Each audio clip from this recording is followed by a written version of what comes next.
All right, I think we're live. Might have been live for a minute or two there. I'm still getting used to this. All right, I'm just pulling up some stuff. You guys give me a second and we'll be all set. Let me know if you can hear me okay too.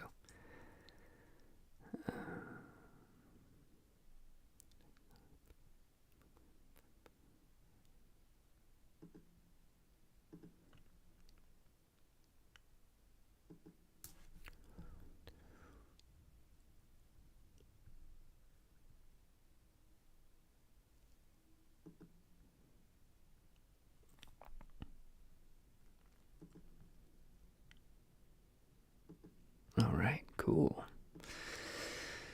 So,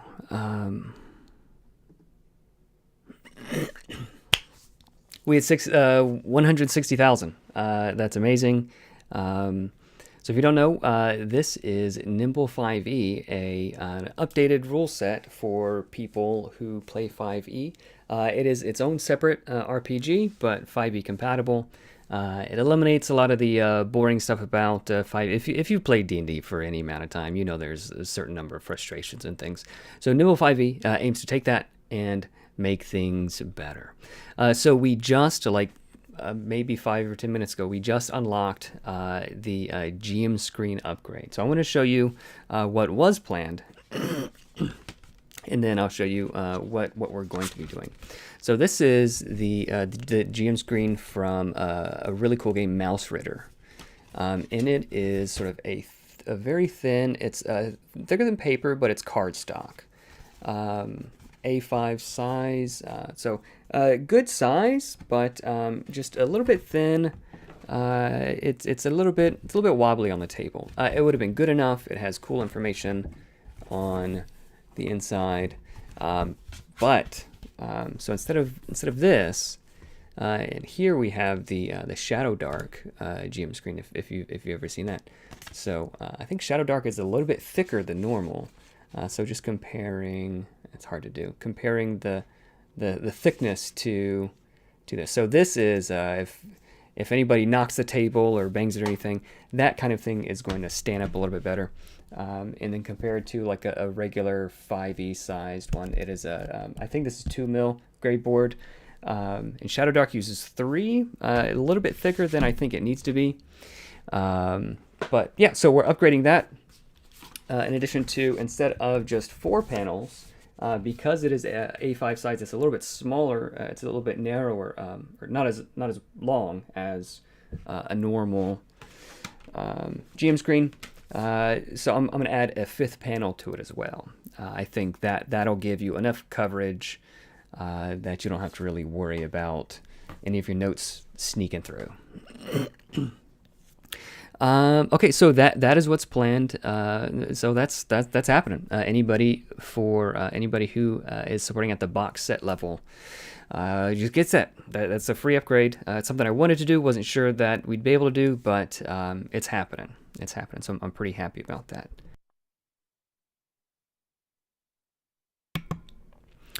And Tao Mushkin is correct. It does say Shadowmancer. So the next one at 180 is an upgrade to the Shadowmancer class. So I've been thinking and asking people, what are the classes or subclasses, the fantasies that you wish you could do but feel like are not represented? And one of the first ones, the two first ones were, hey, we need an Oathbreaker Paladin. So yeah, we have the Oathbreaker, Oathsworn class, and we want something like where the fighter can cast a spell. So some sort of spell blade. Those are two really strong fantasies. So those were the first 2 stretch goals right out of the gate. I think before I even posted anything about stretch goals, they were already unlocked. So you guys did great with that. The next one is going to be one of the next most popular subclasses is the Hexblade Warlock. So we're going to try a martial Shadowmancer subclass. And all 3 of these subclasses are going to be basically story-based subclasses. Meaning that, so normally you would choose a subclass at 3rd level, and you get different features as you level up, level 7, 11, and 15, I think. But these are going to be at any point along the story when it makes sense. You can talk with your GM. You can choose one of these subclasses instead. And they're going to be a little bit more involved, a little bit more complicated for the people who are looking for that kind of thing. But I think that's okay. It's okay to have some things for people, some things that are a little bit more involved for people who are into that kind of thing. It's not going to make play at the table more complicated or slower. That is like goal number one. It has to play fast and smooth, and I don't want people waiting around for me to figure out any of these things. So play at the table is unchanged, but for the person playing, they're going to have a little bit more options, a little bit more tactical depth and that kind of stuff if that's what they're looking for. So I'm not sure what we're going to call this subclass yet, but it's basically going to be it's going to be like a shadow blade kind of thing is what I'm thinking. But I wanted to get your guys' thoughts on, let me turn back on the text so you can see what we're talking about. So stretch goals first. So I want to get your everybody's thoughts on what might be some good future stretch goals. So we had one recently for people with the box set. This next one's going to be for everybody, whether you have the PDFs or the soft covers or the box set. I want to sort of make sure everybody is getting something cool. Let's see how chat's doing here. Okay, got some good questions. So I want to make sure everybody's getting something cool, not just a portion of the people. There might be some other subclasses. I don't want to do too many of them, but we might have space for maybe one more cool story-based subclass if there's a specific fantasy that we are not hitting but should. I've been talking with some people who are really passionate about the Artificer as well as the Scion class. Those would be quite, adding a whole extra class would be a bit more involved than just a subclass. But people have been sending me some cool ideas, and I've already been cooking on some of those. I don't know if those can make it into the book, but those are potential subclasses. The monster cards, currently we have 10 that are slated. There are more legendary, I think we have like 15, maybe 16 legendary monsters that are at least planned. One of the stretch goals could be to double it. So instead of 10 monster cards and a few more other miscellaneous legendary monsters, we could have 20. So we have 20 legendary monsters, and then 20 monster cards as well for those. And they are bigger. They are bigger than normal cards. Let me see if I have. I've got. So currently they're slated as tarot-sized cards. So a regular. I've got a magic card here. So a regular sized card is about this big, and then the monster cards are going to be like tarot size, so substantially bigger. So almost twice as big, maybe more than twice as large. So really big, so you can stick them on your GM screen. Your players can see the cool art. You can scare them, intimidate them, and then on the other side you have the stat block easily. You can easily run without having to open up a book and flip around or like transcribe, copy and paste, and print out and all that sort of stuff. I'm thinking about things that will make the GM's job easier, make play at the table more fun. It's one thing to describe a spooky looking manticore with horns and a tail and looks kind of like a lion, but it has wings also. And it's one thing to describe that, but to show them this is what it looks like, this is what you're fighting, and then they say, oh no. And then they see the person being impaled with the tail, and immediately they know something about the monster, and it doesn't take forever to describe it. You can get right in battle and you say, bam, this is what you're fighting. So that's the idea. Anytime I'm running a published adventure, one of the things that I always do is I will take the huge stat block and I will cut it down into, okay, this is the part that I need. And I'll have to transcribe that. I'll have to arrange it and then print it out or have my laptop. So anytime I can have something physical and I don't have to flip through a book or highlight things or cut and paste, it just makes my life easier. And I'm a lot more likely to run it as well. Okay, so maybe we can do extra legendary monsters and some more legendary monster cards. One thing I'd like to do, I'd like to have an online character builder. So for people who don't really do the VTT stuff, but they want to maybe do some theory crafting or build characters for fun, or maybe you could build a character easily and then save it as PDF or print it out. I'd like to have just a free character builder on the website. You can just go in and build characters however you like. I'd love to do that, and maybe some special character sheets for each class. I don't know if it's for each class or not, but some unique character sheets I think would be kind of cool. The mage one would have mana and maybe the table for control, or whatever, and the berserker one would have, here's a spot to put all your fury dice that are racking up, that kind of thing. And maybe it could be designed thematically as well, having some cool design language. So character sheet upgrades and online character builder, that is one option. Increasing the adventure from it was 1 to 3, now it's up to level 4. Increasing that to level 5, maybe even level 6. That'd be a good bit more work, but I've already got some good writers that I'm working with. So I'm only picking as options for stretch goals things that I know I can accomplish without increasing the cost and without increasing the time that it takes to deliver. So all of these are things that I'm confident that we can do if we want to, if we hit these stretch goals. But art is expensive. Writing is expensive. Layout takes a long time. So all of these things. So that's why we have these stretch goals. I think that's it. If you guys have any ideas for other stretch goals that you'd like to see, let me know. Let me know. All right, let's check on some of these questions. I'm increasing average too. Yeah, I think that out of all of those, I think that would be really cool. So it was initially just like a tutorial adventure, levels 1 to 3. Level 1, it's like, hey, here's, this is a D6, this is a D4. You can do 3 things on your turn. Roll a die and attack. So this is how So level 1 encounter, level 2 encounter, introduce some more of the mechanics. So the GM and the players can all sort of learn it as they play. It's still going to be a really fun, interesting adventure. It's got goblins involved and a fledgling necromancer who got himself, a wizard who got himself in over his head, and now, in order to save his skin, he's trying to become a lich. So a lichling is going to be the boss of the level 3 encounter. I'm really excited about that. He's doing some crazy things, and you start off by defeat some goblins, and then you get in a little bit over your head too, but as you go. So that was initially the plan for the levels 1 through 3. And then level 4, it opens up. So there's going to be different, maybe there'll be a job board or different NPCs in town who have different quests for you. You can basically pick, I want to do this quest or this quest, and they'll connect in various ways. But it is much more open, sandbox type. So if we get to level 5, then there's going to be more of that. So yeah, the adventure is pretty cool. Printable minis, probably not going to happen. Probably not going to do any printable minis. Maybe for something in the future.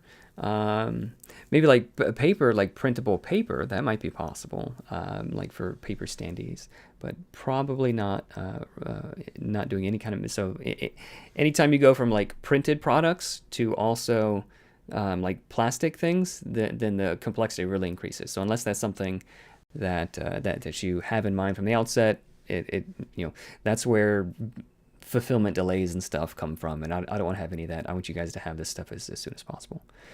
More adventures. Online character builder would be great. A lot of players in my group like using those. Yeah, same here.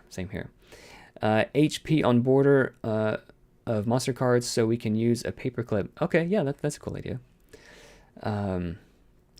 I think that a conversion template for classes and monsters would be an awesome stretch goal. So for monsters, it's already in there. So it's basically a couple of bullet points, and I can actually let's just pull it up. Let's pull up what is involved with converting monsters. And I'll just show you guys right now. And it's going to be a little bit more. It's going to be a little bit more descriptive than this. But it's designed to be very easy to do. If you need like a whole flow chart and some convoluted process in order to like convert something. It's not really compatible. So the idea is the expected amount of damage that a level 5 party could take and output in Nimble and 5e is roughly the same. Tactics have more of an impact in Nimble, but it's roughly the same. So if your adventure calls for X number of trolls at this point in the adventure, like you can just use those trolls and that number of trolls easily.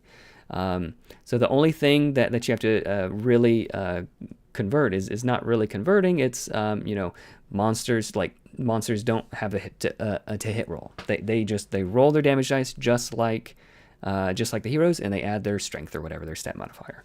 They miss on a 1 and they crit by rolling the max. So basically you treat the monsters just like the heroes. Super easy. The only thing that you might want to do, and you really don't even need to do this, but there's options that you have as the GM to be able to tweak things how you like. Monster armor, you can change, so you can just ignore the AC altogether and just run monsters as they are. Things with higher AC will be slightly easier, but not substantially so. But if you did want to have the feeling of heavily armored or medium armored creatures, you can do that. So creatures with 14 to 17 AC, they have medium armor. So whenever a hero is attacking them, just tell them, don't add anything to it, just the dice. Super easy. And you, as a GM, you let them know, oh, this goblin, he's got a shield, he's got medium armor. Or this iron golem, heavy armor. So if a creature has 18 or higher AC, he's got heavy armor. You roll just the dice and you cut it in half. Super easy, super quick. There's not a lot. It's actually fewer mathematical operations when you have like medium armor. You don't even need to add anything to it. You just the dice. It's really designed to be easy to run and quick to run at the table. So that is all that's all you need to do. So all you need to do is just change how the monsters attack. You don't need to change anything else. You can, if you want to, change the monster armor, and then there are some optional things that you can do if you want it to be, if you need to tweak things. So a note on armor: encounter balance in Nimble is much more forgiving than other games. A GM can adjust armor up or down quite freely without breaking encounter balance. So if you don't know, in 5e, there's something called bounded accuracy. So as your to-hit chance goes up as players, the AC of the monsters that you encounter goes up as well, so that you always have roughly a 50% chance to hit.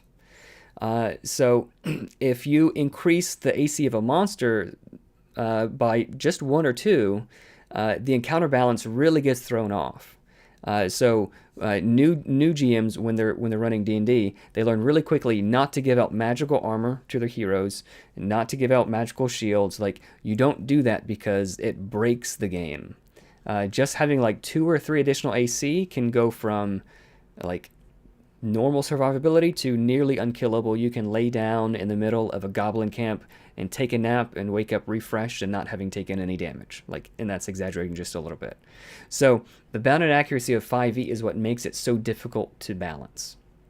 If it's just a little bit too hard, you can't hit. You're wasting all of your time. Nothing happens. If it's just a little bit too easy, everything hits and things die too quickly. So that is what makes it very difficult to balance. Because there's none of that in Nimble, there's no AC in Nimble, you know that it's much easier to predict the damage output and the damage that's being taken. So if too many monsters, if you're running a 5e adventure, if too many monsters, like at high levels, if they have the same kind of armor, here's a whole pack of creatures and they're all heavy armor. That might, so occasionally that might be okay, but you might want to have a little bit of variety for fun, and you might not want to have an encounter that's that punishing. So when too many monsters would have the same kind of armor, the GM can upgrade or downgrade some of them for variety. So a pack of goblins, they're all unarmored, and then there's this one guy, he looks like the leader, he's got a shield, he's got medium armor. Okay, that's easy enough. Unarmored creatures should be the bulk of monsters in party encounters. Maybe half of them to 2/3, something around there. Unarmored should be typical, and it should be special when you find a medium armored creature, and it should be really special when you find a heavily armored creature. So that is how it should feel. And it should be something that your party knows right away so that they can work their tactics around it.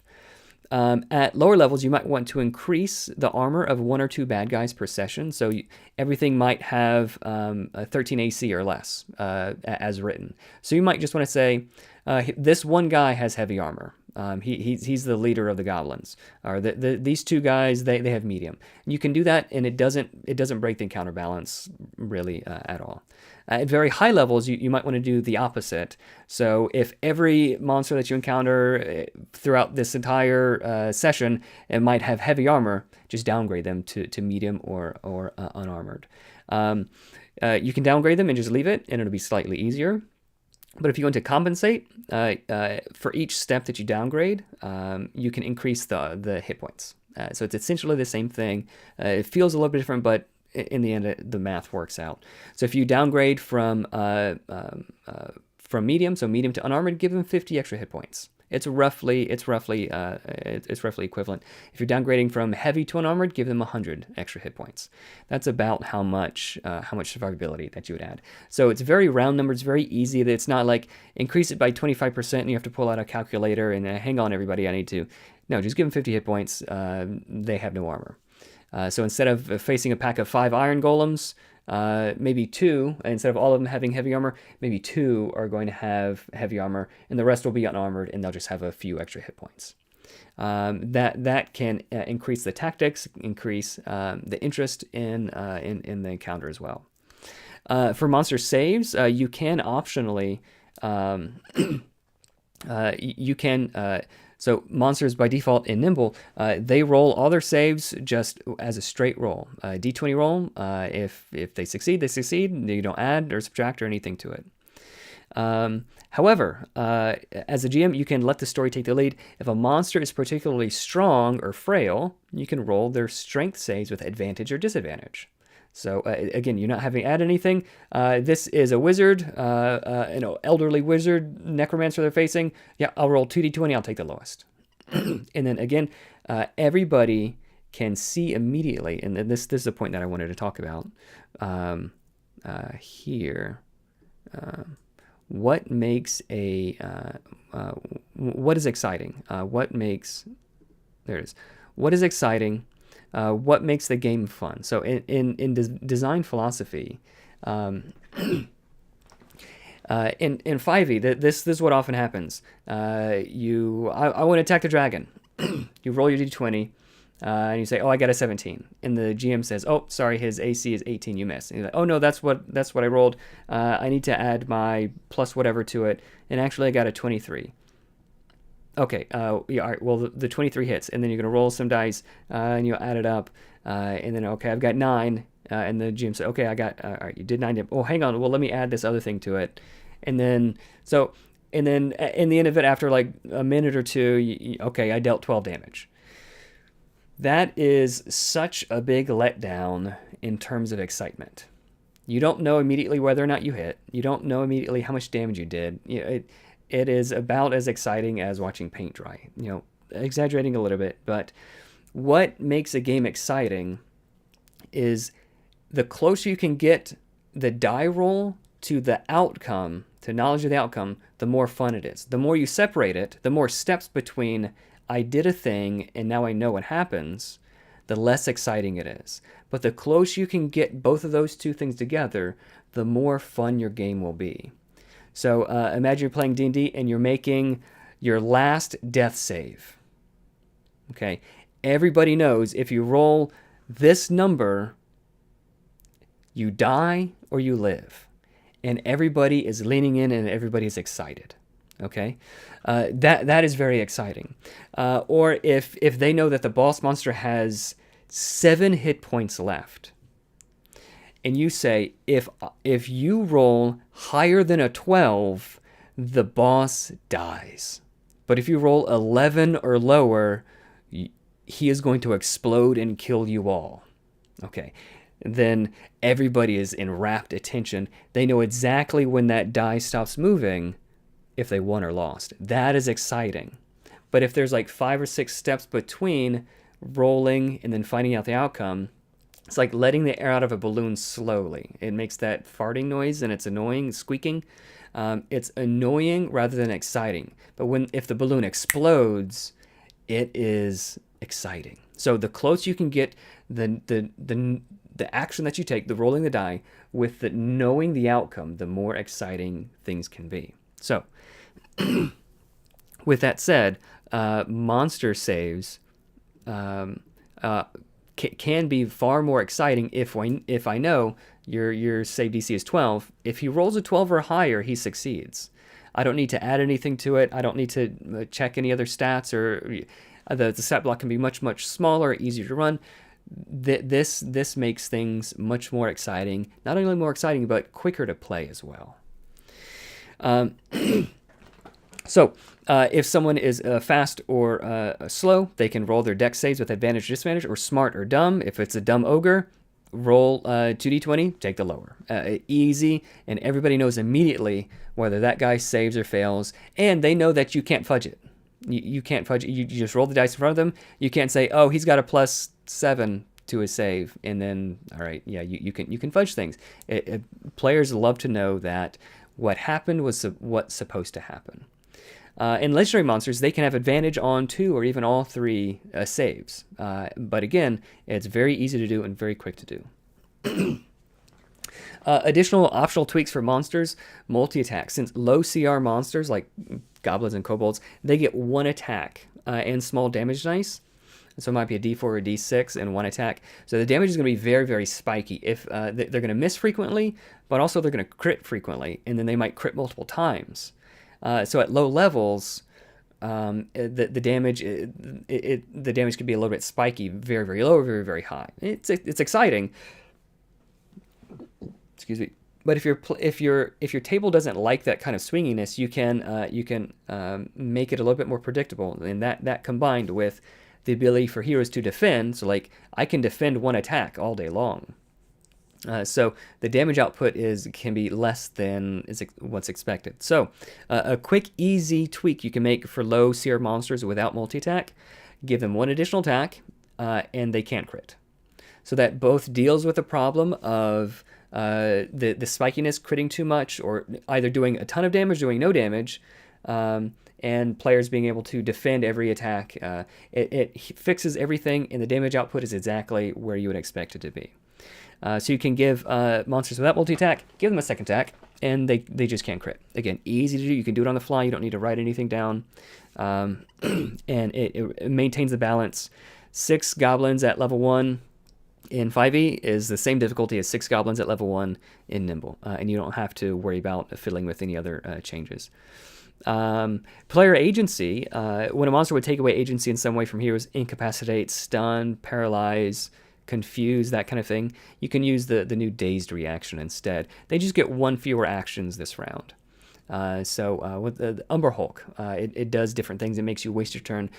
So instead of wasting your whole turn doing what the Umber Hulk wants you to do, because he has those crazy frog eyes, you can say, all right, the GM gets to spend 1 of your actions for you, and then you get the rest of your turn. Or 2, if you failed it really bad, the GM gets to spend 2 actions for you, and then you get the rest of your turn. If you're fighting Medusa, the first time you fail her Petrifying Gaze, you go from 3 actions to 2. And if you fail again, you go from 2 actions to 1. And if you fail again, well, then you're a stone. You're a rock. So it maintains the agency. It keeps the flavor, but maintains the agency. It keeps things exciting. So that is monsters. I don't even remember what the question was, but that was monsters. Oh, conversion template for classes and monsters. So yep, monsters, super easy. And even for legendary monsters, it's relatively easy. I'll talk more about that later if you guys are interested in that. How to convert legendary monsters. You can run them as they are, as they're written, but if you wanted to do run them as they are in Nimble, let's just pull up. We'll pull up this one. Where after each hero's turn, they get to do a thing. It's very easy to convert regular legendary monsters in 5e into this without a whole lot of hassle. All the stats remain the same, everything else remains the same. You can you can pick 1 of 2 different things. But yeah, we can get into that a little bit more if you guys want. All right, let's check the chat.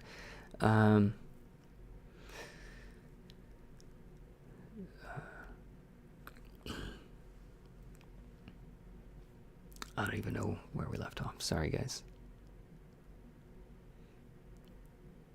Is there any possibility of having a web tool, stretch goals, or third party for referencing rules, spells, classes, etc.? Is the license open enough?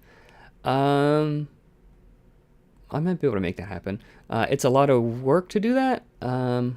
Yeah, let me think about that. The license is going to be very open, but that is something that's on my docket, but it's close to the bottom of the list currently. Online character builder on Demiplane. If anybody knows anybody who works with Demiplane, feel free to have them reach out to me. There's too many different things for me to manage myself, but feel free to reach out to me if you know anything about that. I'd be happy to make these tools available for free to people. I just need a little bit of help. When you get a chance, I'd love to hear about the kids version you mentioned in the interview. Are you expecting a full release or start as an online PDF? So there is, okay. So there, Avery, how about I write that down and then I'll get to that at the end. Kid. I'll have to pull some of that, but yeah, I can show you some of the things that we're thinking for that. There is likely going to be like a free quick start thing, and then there's going to be like a box set, like a thing that a middle school could just buy and they can run, or a library can just purchase, and here you go, you can run it. Let's see, monster cards, artificer, inventor. Yeah, I never got the fantasy of the artificer. Until someone on the Discord posted a picture. I asked people in the Discord, hey, what is the fantasy of the artificer? I don't get it. And then someone posted a picture of Iron Man, and then immediately I said, okay, I get it. So yeah, now I'm excited about the potential of doing some artificer stuff. And I talked with Kibbles Tasty as well recently. A lot of people were recommending his work with artificer. Yeah, he gave me permission to use some of his stuff if we did want to go that direction. Probably would need a good bit of work making it work in Nimble, but at least like as a source of inspiration. Yeah, he's a pretty cool guy. I really like the Bloodmancer concept and idea. Cool. Please make the box solid, more Mothership, less City of Mist. I don't have the Mothership or City of Mist box. If you have, I don't know if you guys have like the OSE thing, but it's probably gonna be very similar to this. Very quite solid. I mean, it's still a gray board, but it's quite solid. Pretty good quality. I want this for myself, so I want it to be good quality. So I'm not trying to cheap out on any of these things. Like, I'm making this because I like it too. So yeah, I'm planning on everything being as high quality as I can reasonably get it without increasing the price at all. Because I want people to have it. Let's go 180K. Yeah. Yeah, absolutely. Martial Shadowmancer. Yes. It looks like, yeah, it is Shadowmancer. I want the game now. Me too. Okay. Had a question about critting or missing when a weapon deals multiple dice, like 2d6. Yeah. So if you roll 2d6, if you're rolling multiple dice ever, you take the leftmost die as the one. So if you roll 2d6, let me just get my dice out. You roll 2d6 and you get, what do we have? A 2 and a 2. Well then, yeah, then you do 4 damage. If you have a 1 and a 2, if this one's on the left, then you missed. If it's a 2 and a 1, then you hit. So the leftmost die is the one that you look at if you're rolling multiple dice. And some spells and things, they'd work the same way. And if you're rolling with advantage, you would add 1 additional die. So let's just add 1 more die. If you're rolling with advantage, let's just see. Let's see what we rolled. I just picked them up randomly. So 6, 1, and upside down. Oh, it's hard because the webcam is backwards. So if you're rolling with advantage, there it is. So you would drop the lowest. So you would deal 6 plus 2 damage. So you would deal 8 damage. If you roll this and you were rolling with disadvantage, you would drop the highest, this one, and then so it's a 1 and a 2. So you would deal 3 damage. Or if they were in the other order, it would be 3 damage. It would be miss because the leftmost would be a 1. So it's really intuitive. Anytime you're rolling with advantage or disadvantage, you just roll 1 additional die. remove the highest or lowest, that's a result. And if there's ever a weird tie or an odd situation, you remove them left to right, and it always results in the proper outcome. First, I really want to play Flavorful. Yeah, same here. I'll try to contact you later. So Hugo said, would it be possible to adjust Pathfinder ones as well? More details on how to adjust monsters in Nimble. Yeah, let's go over that. Let's talk about monsters real quick. So reading a monster stat block. So we'll just start at the top. So the GM controls monsters during combat. Monsters don't use heroic actions. They don't get action points or whatever. They don't have mana. Monsters don't have things to track other than their hit points. And I have my players track their hit points. That's much easier. So monsters don't have anything to track. They just do what's on their stat blocks. They don't have heroic actions or reactions or anything. They do what's on their stat block, and then their turn ends. When they hit 0 hit points, they die. They don't have any death saves. They don't have exhaustion or wounds. They just die at 0 hit points. Could there be exceptions? Sure, if the GM wants to do that, but generally this is the rule. Monster armor. Most monsters are unarmored. They take how much damage, whatever damage you roll, plus your modifier. Some creatures are tougher to take down, so maybe a quarter, 20% of the monsters will have medium armor, so a dude with a shield, or someone wearing mail armor, a paladin, that kind of person, they're wearing medium armor. They only take damage from your dice, so it saves time. You don't have to add up any other modifiers. You don't have to subtract anything. Whatever the dice lands on is how much damage you do.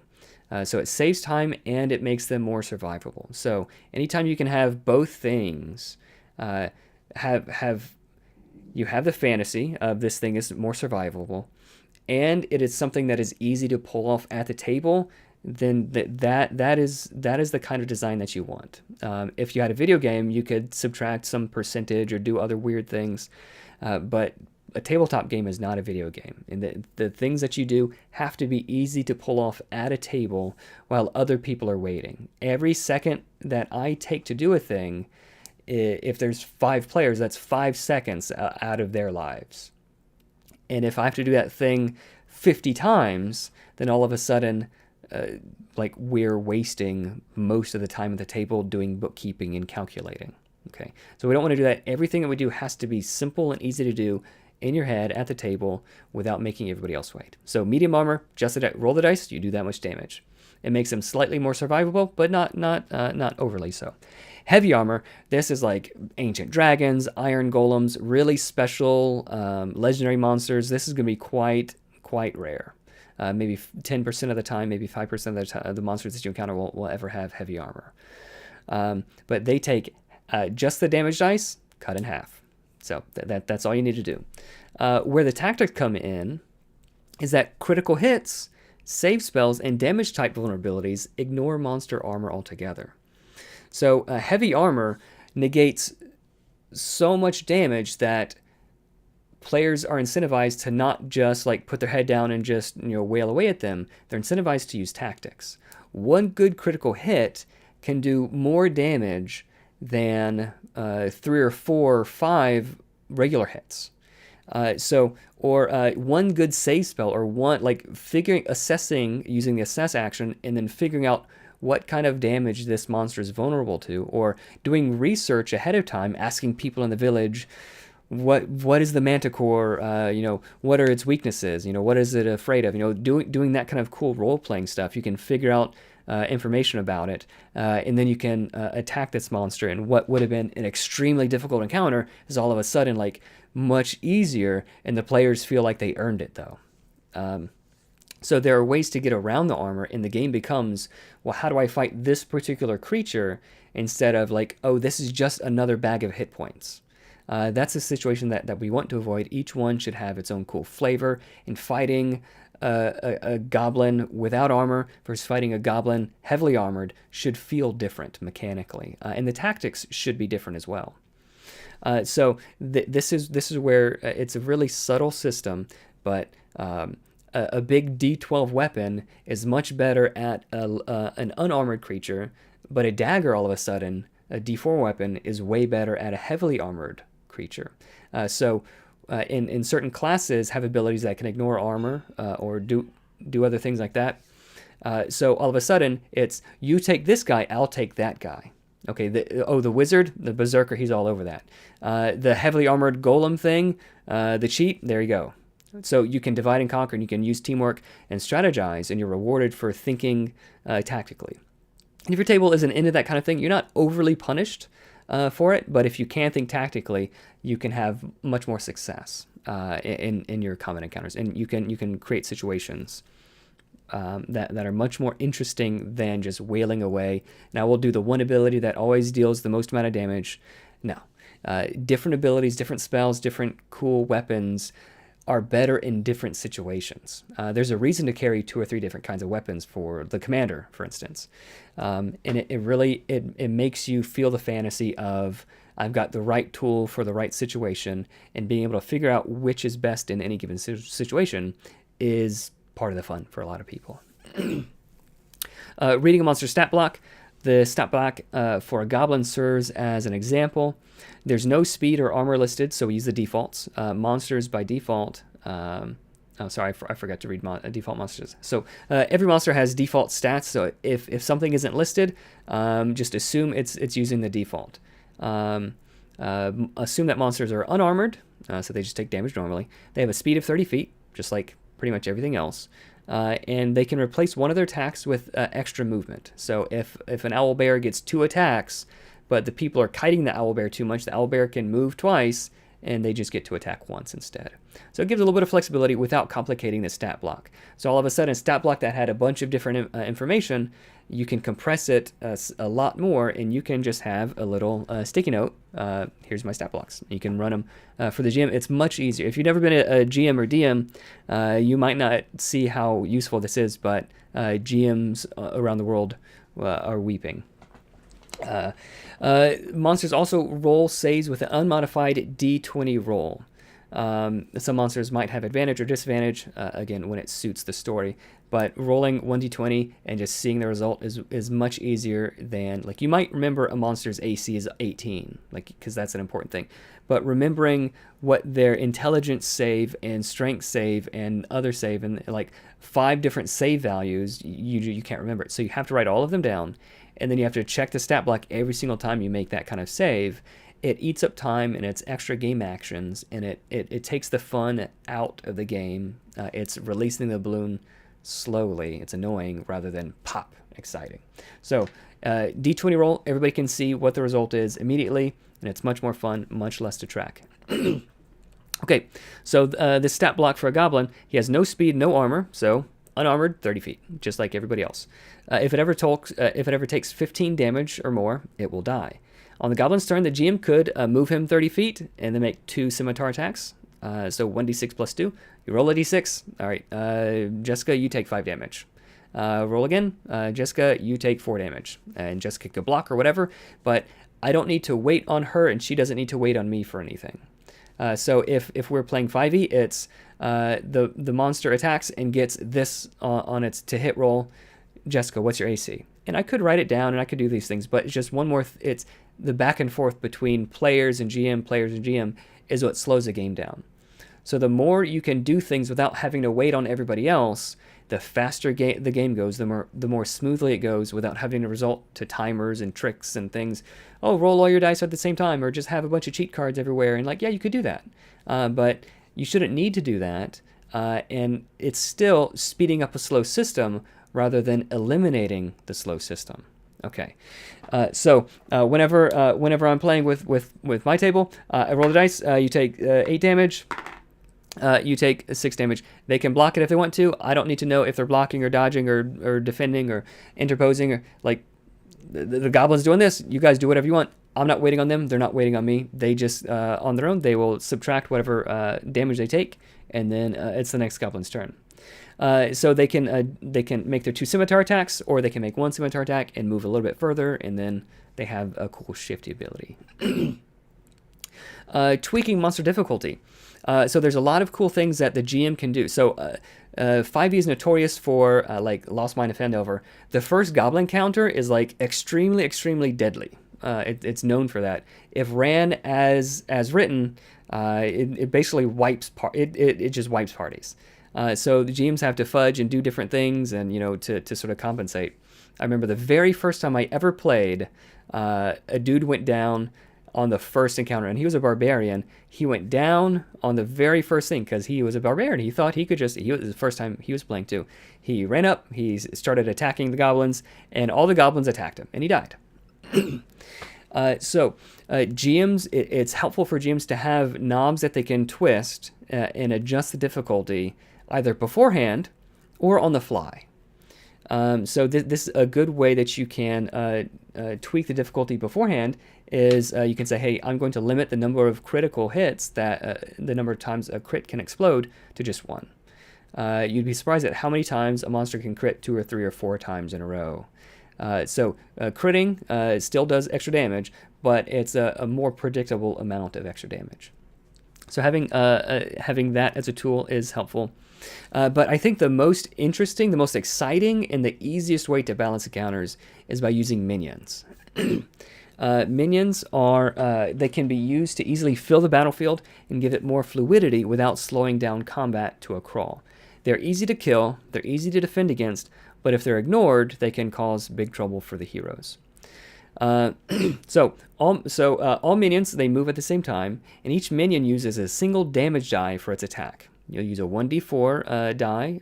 You would use a d4 for a weak minion, all the way up to a d20 for a very strong minion. All minions attacking a hero roll at the same time. So if we have our hero who is standing here, and 3 minions, they all move at the same time. 3 minions run up to him and they attack him. Let's see. A 6, a 6, and a 5. Okay, so minions do not crit, but they miss on a 1. So that's going to be 12, that's going to be 17 damage.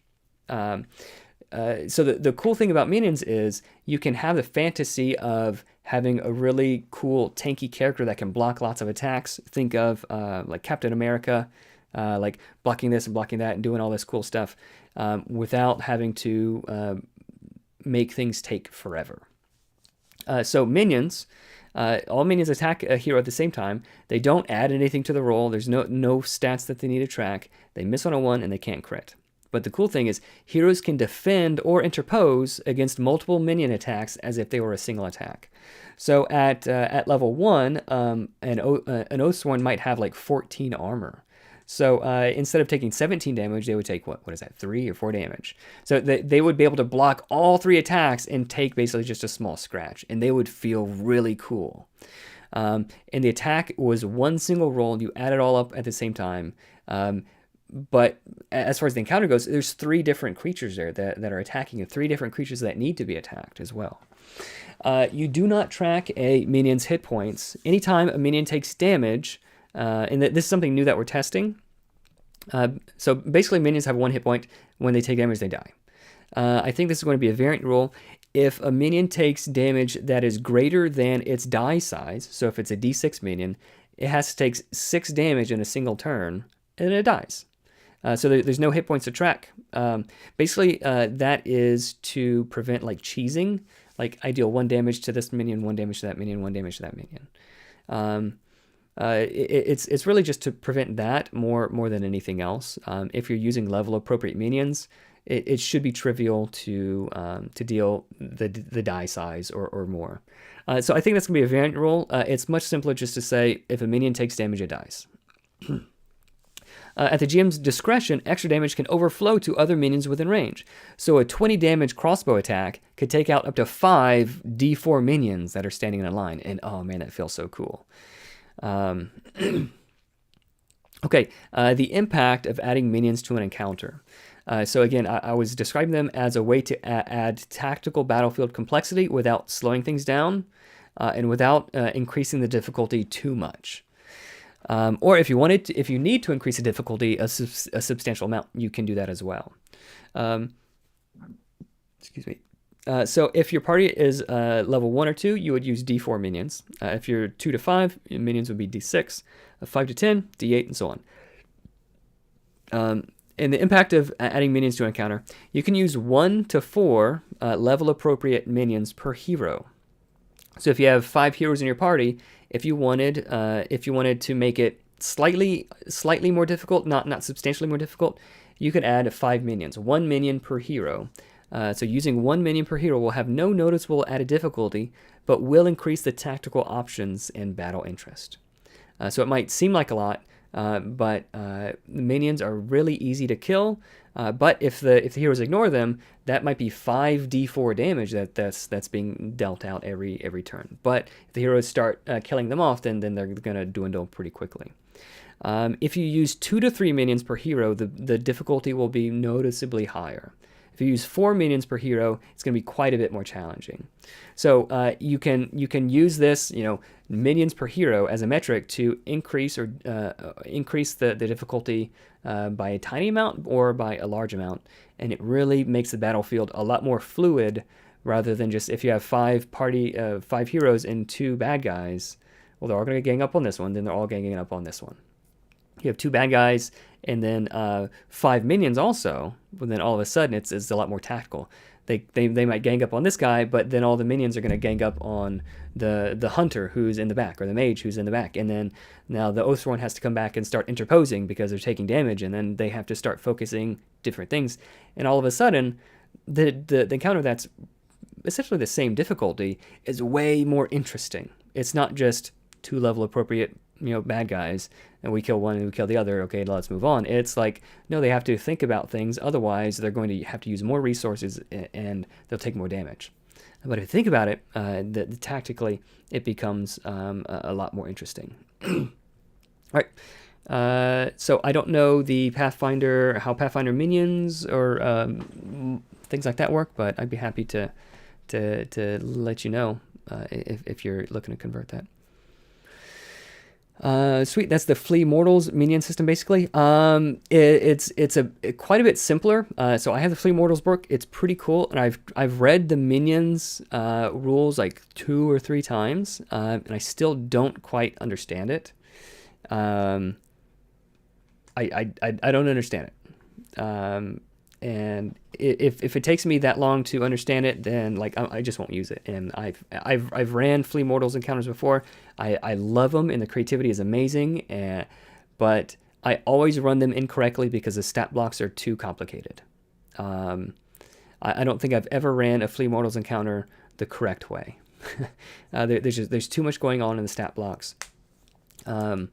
Unfortunately. And maybe I'm just dumb, but I know other people have ran it successfully, and it's a fantastic book if you want some cool monsters. But for me personally, I want a stat block that is as small as possible so I can't make mistakes. I'd like a couple of options to choose from, but if I don't have to study it beforehand in order to run it properly, that is the ideal situation for me personally. Because as when I'm DMing or when I'm the GM, my brain is at 100%, it's pegged all the way 100% all the time. I don't have the bandwidth to be reading and synthesizing and understanding a new stat block or 5 new stat blocks, each with their own triggers and their own things. It's too much for me personally.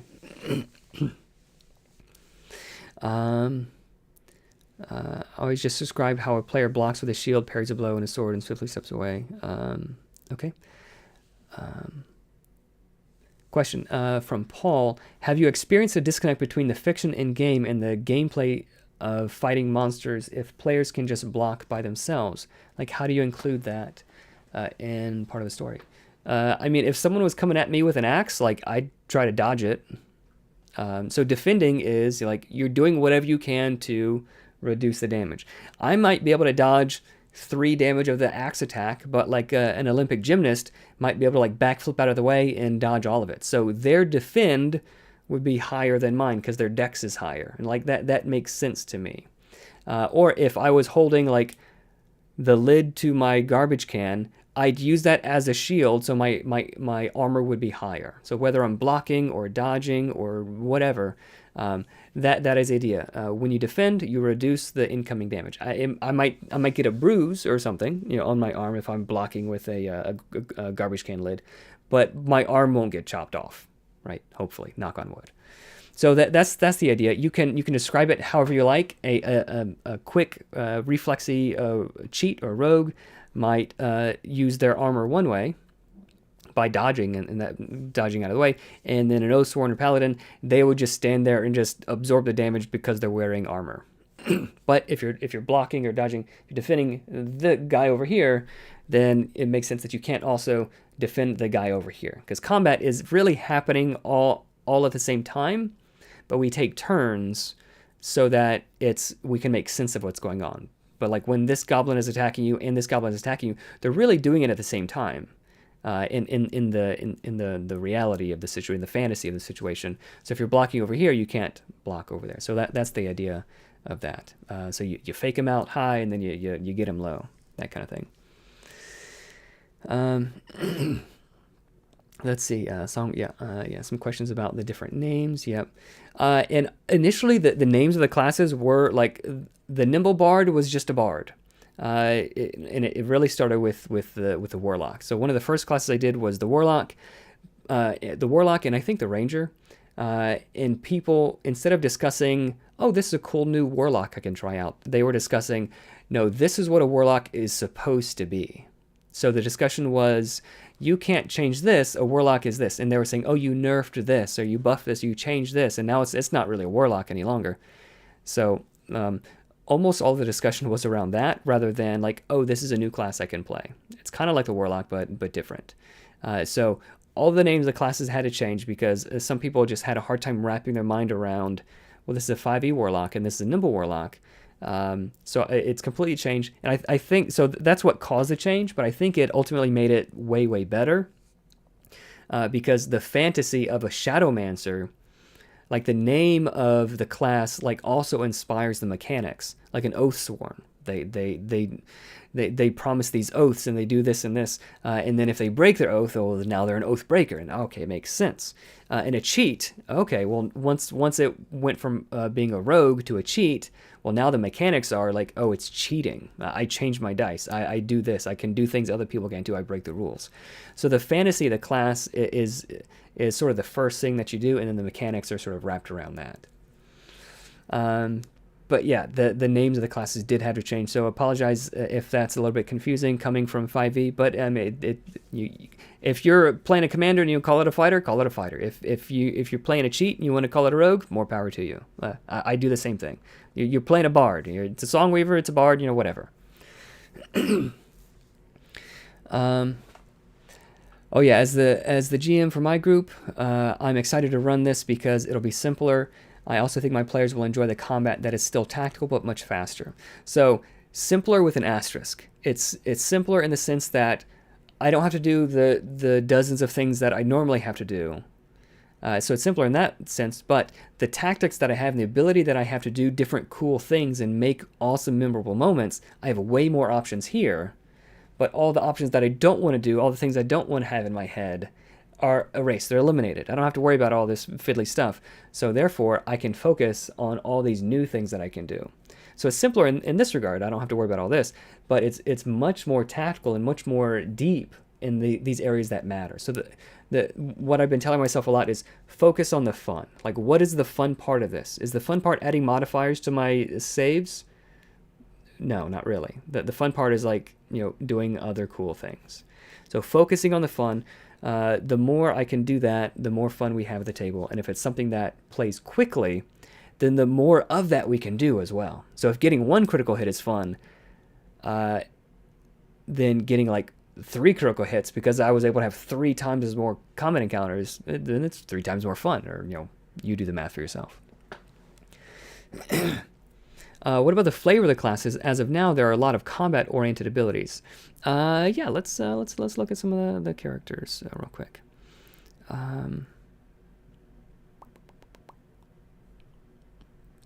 We'll go to the cheat just for example. So each class has mechanical abilities as well as sort of just flavorful abilities. So the cheat, there's some cool mechanical things you can get, but there's also like role-playing flavor abilities as well.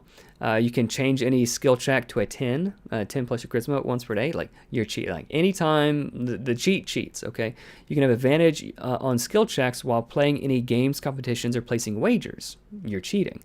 But if you're caught, though, and then it's up to the GM to decide, well, what happens if you're caught? Okay, so there's this risky thing.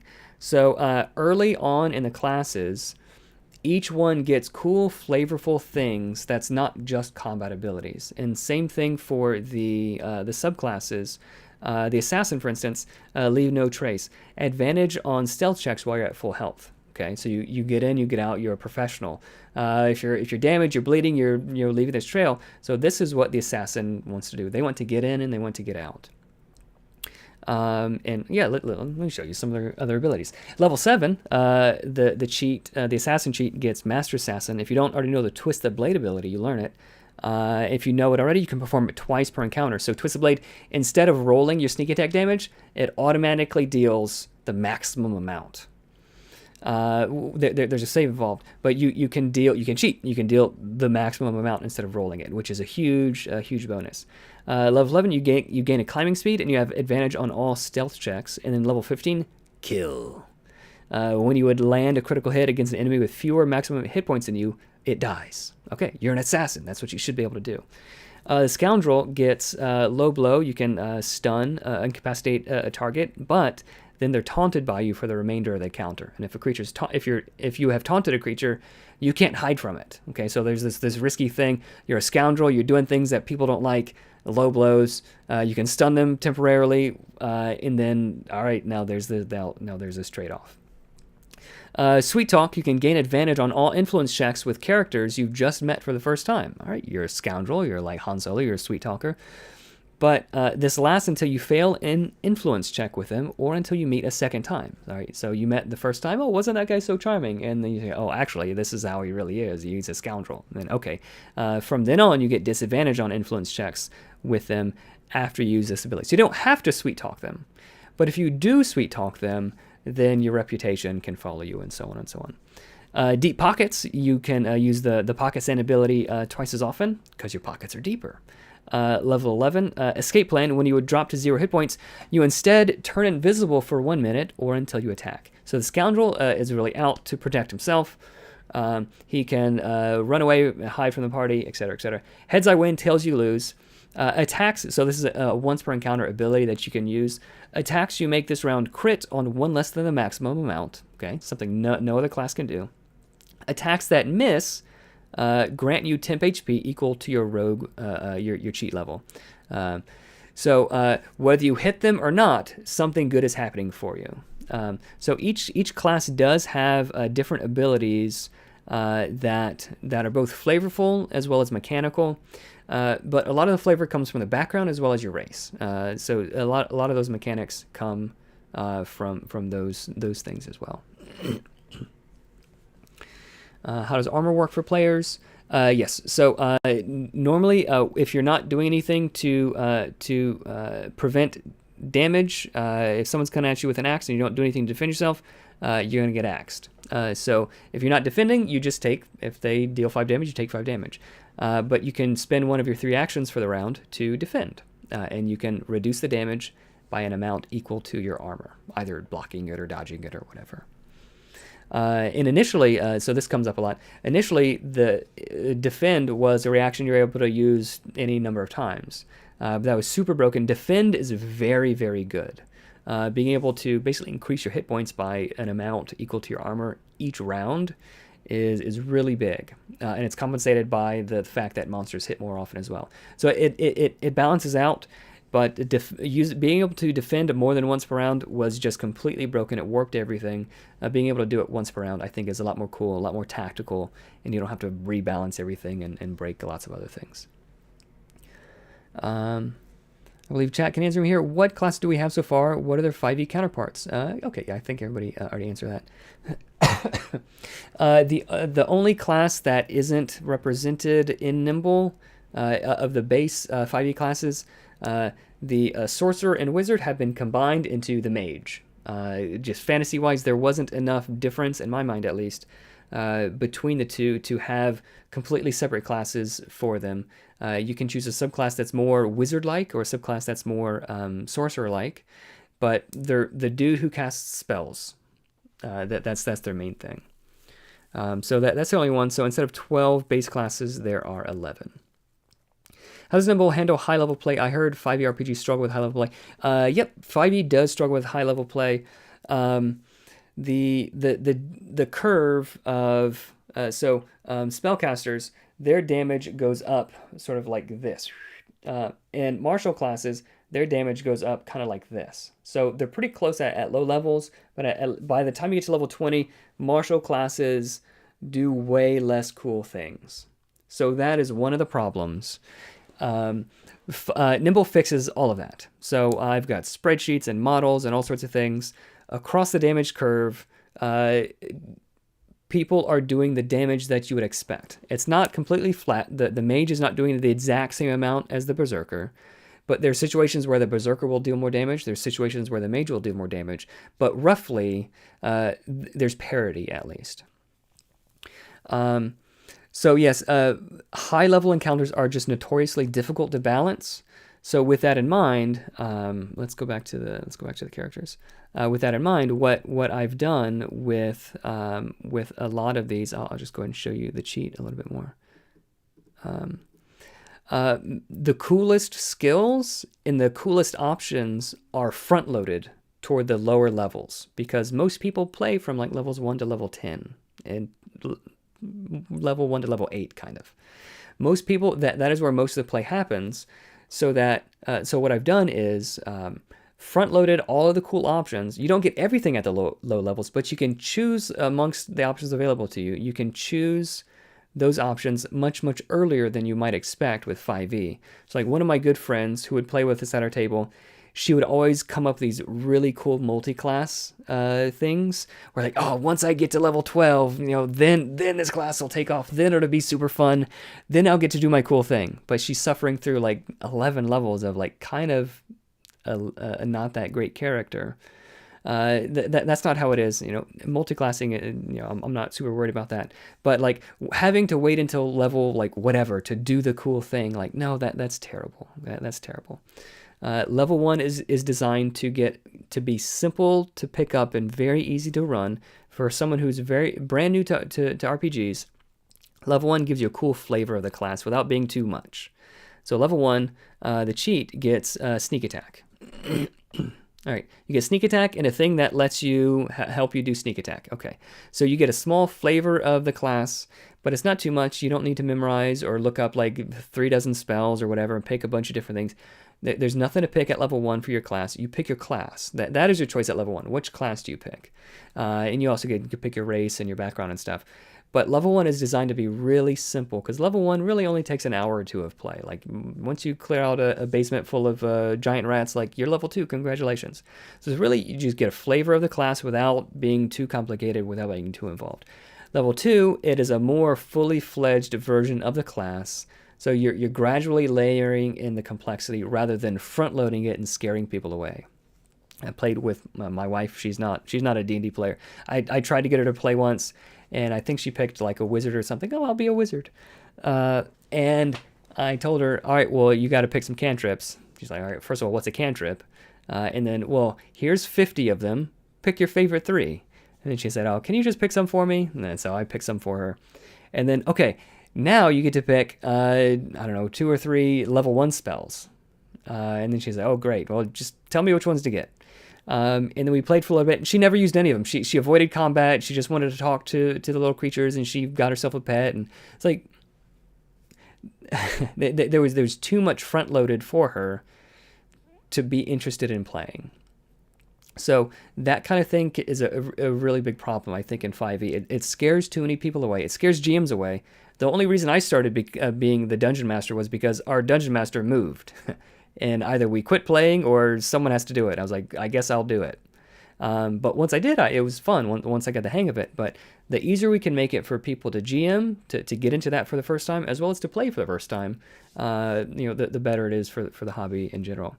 So level 1, a small taste of the class. Level 2, you get a little bit more flavor. The complexity slowly builds. Level 3, now you get to start making some cool choices. Like you've got the class under your belt. You understand how it works. Now you can start specializing. Do you go Do you go the more DPS route with the assassin, or do you go the more rascally route with the scoundrel? And you can pick whichever way you want. Level 4 is for all the classes. Level 4 is when you get to pick one ability amongst a large set of other abilities. It's not 50 abilities long, but maybe 10. And you can read a couple, and this one sounds fine. I'll pick this one. They're all balanced to the point where, at least by the time we're done with beta testing, the idea is some are better than others, and that's fine, and some are better than others in different situations, but none are so good that, oh, this is always the obvious best choice. Well, then it's not really a choice. It's just you have to pick this one if you don't want to suck. Or this one is so bad, I can't imagine a situation where I would ever pick that. So those are the two extremes I want to avoid, but outside that, there's some really cool design space to pick cool abilities. So by level 4, pretty early, you can pick, let me just show you some cool abilities. Fainting attack. If you would miss for the second time in a single round, change the die roll to any result instead. So missing sucks. Okay, so you miss your first attack. Oh, that stinks.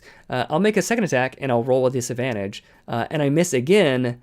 Actually, you know what happens? The first attack was I was just tricking you, and then critical hit, right? So that kind of thing is cool. So those are the kinds of abilities that I want. It's not going to be great all the time, but in certain circumstances, the person who hates missing will pick fainting attack. The person who wants to be a little bit more survivable, they might pick pocket sand. Okay, or I'm out of here. When an ally within 15 feet is critically hit, you can move up to half your speed and turn invisible. Okay, so you can run away and save yourself if you want to. You're a cheat and get out of here, right? Or you can set up a really big critical hit. You're hidden, the target's distracted. You can mess them up really good. Shadow Strike. This is a really cool one. So this one takes 2 actions, but you can teleport, and you can your headcanon. You're just so sneaky. It's as if you teleport, or maybe you're like a magical, dude. It's up to you. But teleport up to 20 feet away to a place you can see and make a melee attack. If you crit, you can teleport again.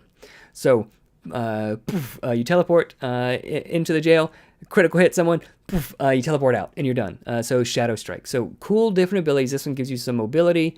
If you're doing anything that increases your chances to crit, maybe you have a Song Weaver in your party that lets you reroll dice, or maybe you're dual-wielding daggers, you could get to attack with advantage.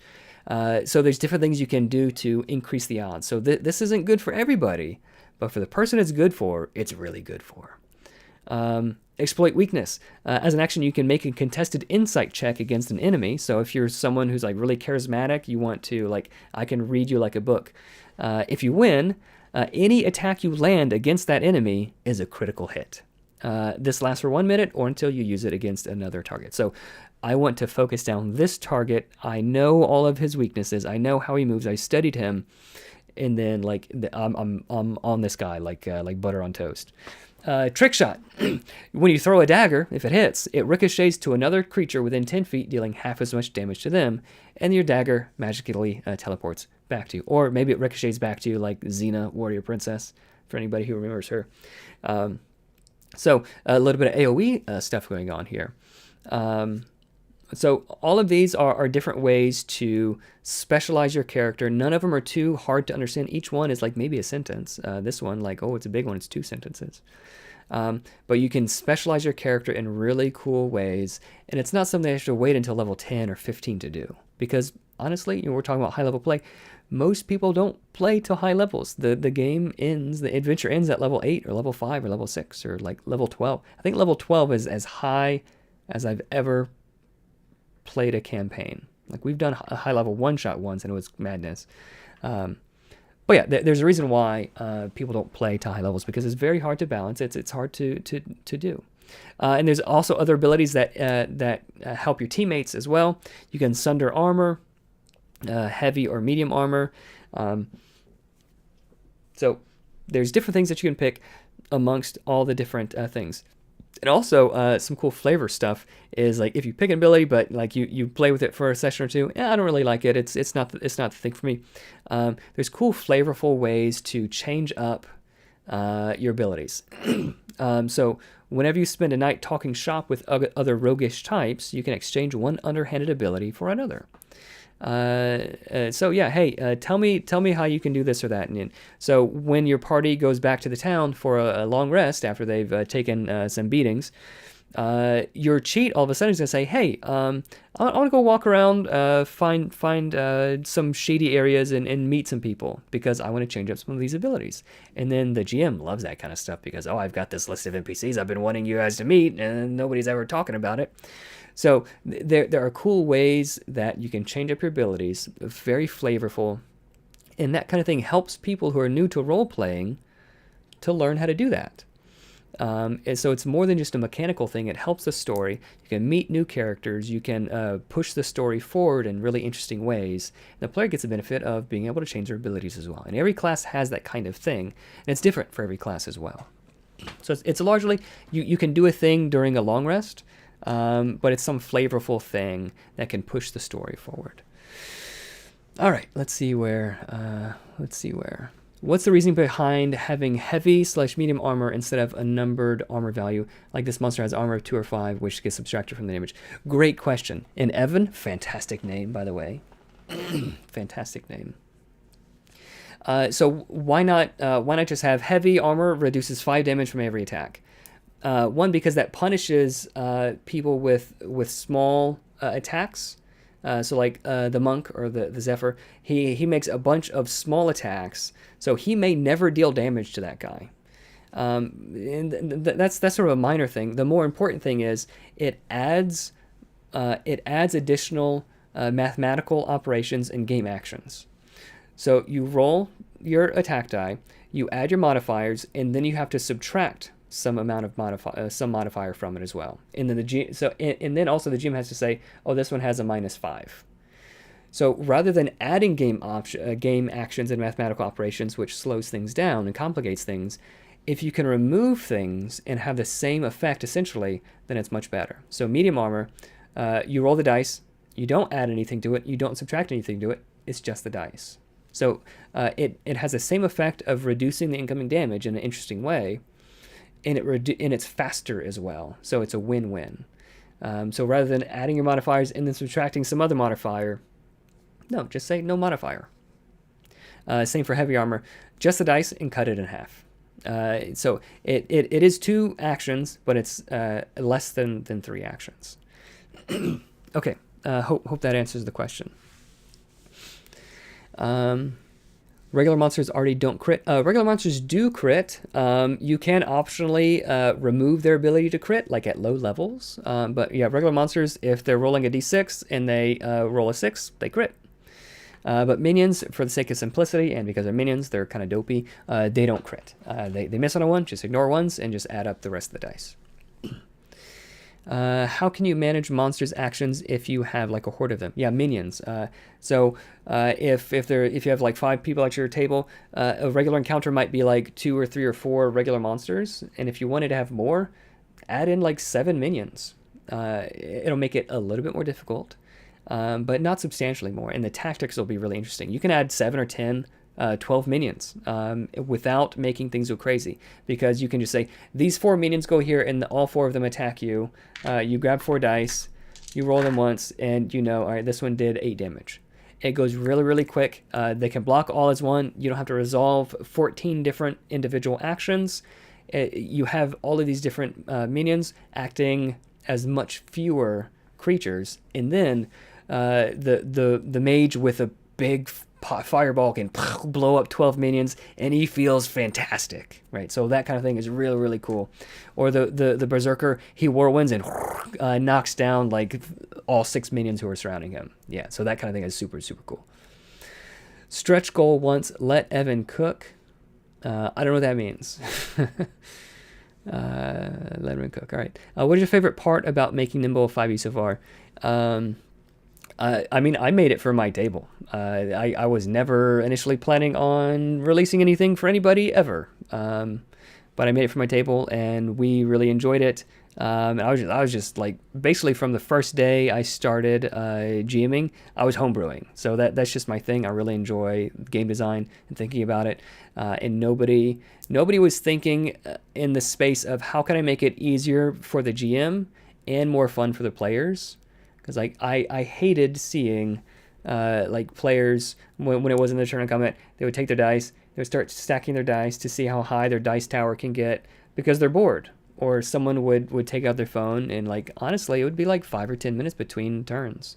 And on my turn, I would do my one attack. Like I would try to be conscientious and like, all right, my I'm ready. I'm gonna roll my damage dice and my d20 at the same time, and then I missed, and I guess I'm done.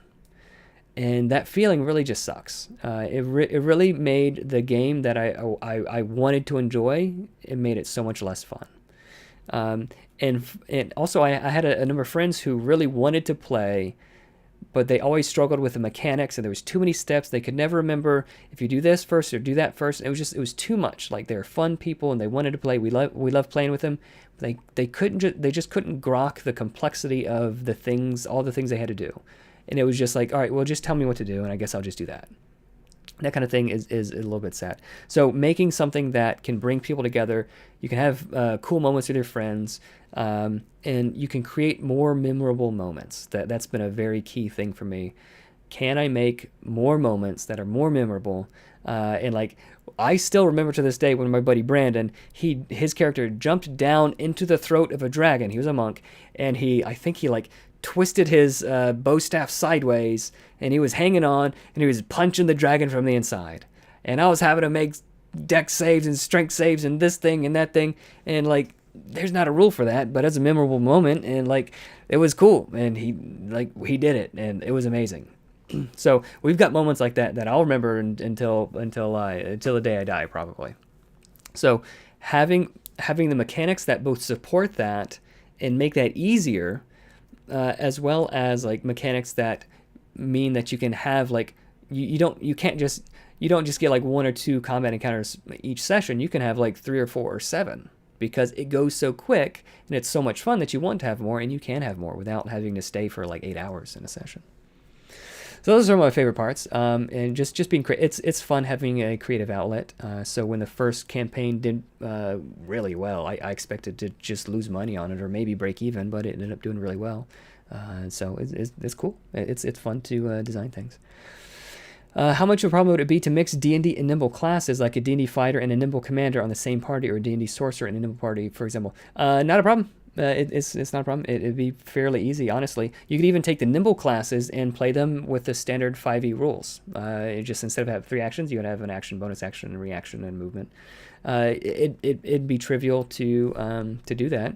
That said, personally, once you play a cheat, I've said before, it's like seeing in color for the first time. Like you don't want to go back to playing a rogue. But if for some reason you did, you certainly could. At my table, we had one person who was playing a mage, and the other party members were playing other like regular 5e classes. But we were using the Nimble version 1 rules. So you certainly could do that. Everything is balanced, so you should be able to do that just fine. Either 5e characters with the Nimble rules, or Nimble classes with the 5e rules, or a mixture. It's really modular. You can do that if you want to. The only thing I would say, if you're playing like a spellcasting class or like things with feats and multiclassing, I would probably avoid multiclassing. The Nimble spellcasters get their tiered spells at slightly different levels. So I'd avoid multiclassing. Like if you're playing a 5e class, stick with a 5e stuff. If you're playing a Nimble class, stick with the Nimble things. Like Nimble classes get the Nimble spells, 5e classes get the 5e spells and 5e feats. I would recommend that, but like honestly, if your GM is okay with it, like yeah, go ahead and break the game. Yeah, a lot of people have fun with that kind of stuff. How would converting monsters from 5e work with their con score or save? It's just con saves, and con is just a strength save. Almost all the time, the strong bodybuilder, he's strong, but also he can drink the poisonous thing and survive better than like a grandma could, right? Because he's strong. Like strength is essentially constitution. There are some edge cases where it might be slightly different, but con saves are just strength saves. So if you're doing anything and it says con save, make it a strength save. Question: will there be an encounter building guide? Yes, yes there is. And actually, I can let me show you a little bit about that. So here, there's a guide for improvised encounters, and it's still draft, so it'll change before it's finally released. Here's a cool thing. They just keep coming. Try having minions appear every round. 1 to 2 minions per hero until the goblin leader is killed or some other thing happens, until you close the gate or until the portal is sealed. You get more minions coming every time. So having non-combat goals is really cool. And these minions, and if the party ignores them, like, all right, eventually they will overwhelm you and they will kill you. And it doesn't take long for the heroes to recognize this. So having minions appearing every round is a really cool way to keep the pressure up and do different things. Okay, improvise encounters. Sometimes you need to improvise a combat encounter. Plan on having a good mix of armor types, 1 to 3. A good mix of armor types, 1 to 3 monsters per hero. And that's minions and regular monsters. And you may optionally give some of the monsters a flavorful ability. So an easy encounter would be roughly 1 level appropriate monster per hero. A medium encounter would be 2 level appropriate monsters per hero. A challenge encounter would be 3 monsters per hero. So this is just a very rough numbers, but it works pretty well across the level curve. And a level appropriate monster stat, HP 10 times the party level. So if you have a party of any size, if they're level 1, it has 10 hit points. Its armor is none, and it deals, it has 2 attacks, 1d6 plus your party level damage. So 1d6 plus 1 damage is a pretty decent level 1 creature. At level 2, if your party's level 2, it would have 20 hit points, and its attack would be 1d6 plus 2. It's easy way to scale. And if you wanted to change it up, it could be a D8 or a D4. But 1d6 is a good medium die. It's not going to be critting too often, nor missing too often, but still there's a chance for that cool randomness to happen so that the party can't quite predict, oh, Soren, he can take 3 more hits, so I'm going to go do this. It's like, he might be able to take 3 more hits, but there might be one big crit, and then, so that unpredictability is what makes it really interesting. So this is the level appropriate monster stats. If they sneak into the goblin camp you did not expect them to go to, or they kick the manticore while it's sleeping, or like whatever. They do something you didn't expect, you didn't plan on it.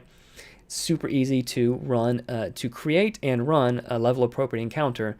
I want this to be easy, so 5 heroes, I'll have 5 monsters. They are kicking a hornet's nest. This is going to be challenging. There's going to be 3 monsters per hero, and you can run it really quickly, really easily. And if you want to, you don't need to, but if you wanted to, you could give either all or some of the monsters some flavorful abilities. Shifty, like goblins, so they can move after they attack. So they get into melee, they attack, and then they run away. This makes the heroes have to use some of their actions to chase down the monsters. So it makes the combat, it makes the monsters a little bit more survivable, and it makes the tactics a little bit harder, makes them harder to pin down. But also they can attack a hero and then run closer to the back line, the hunters and mages and spellcasters. Aggressive, they can move twice as far if they're moving toward an enemy. Sturdy or undying, think of like zombies and that kind of thing. The first time the monster would die, they have 1 hit point instead. So you start whittling a monster down, it's got 3 hit points, and bam, 1 big hit, they go down, and then they come back up, and they have 1 hit point left, and you have to kill them again. Parry, or if they're fast, they can use a reaction once per round to force a reroll with disadvantage. So a nice swashbuckling sword guy, like, yeah, give him parry. That's fine. Invulnerable.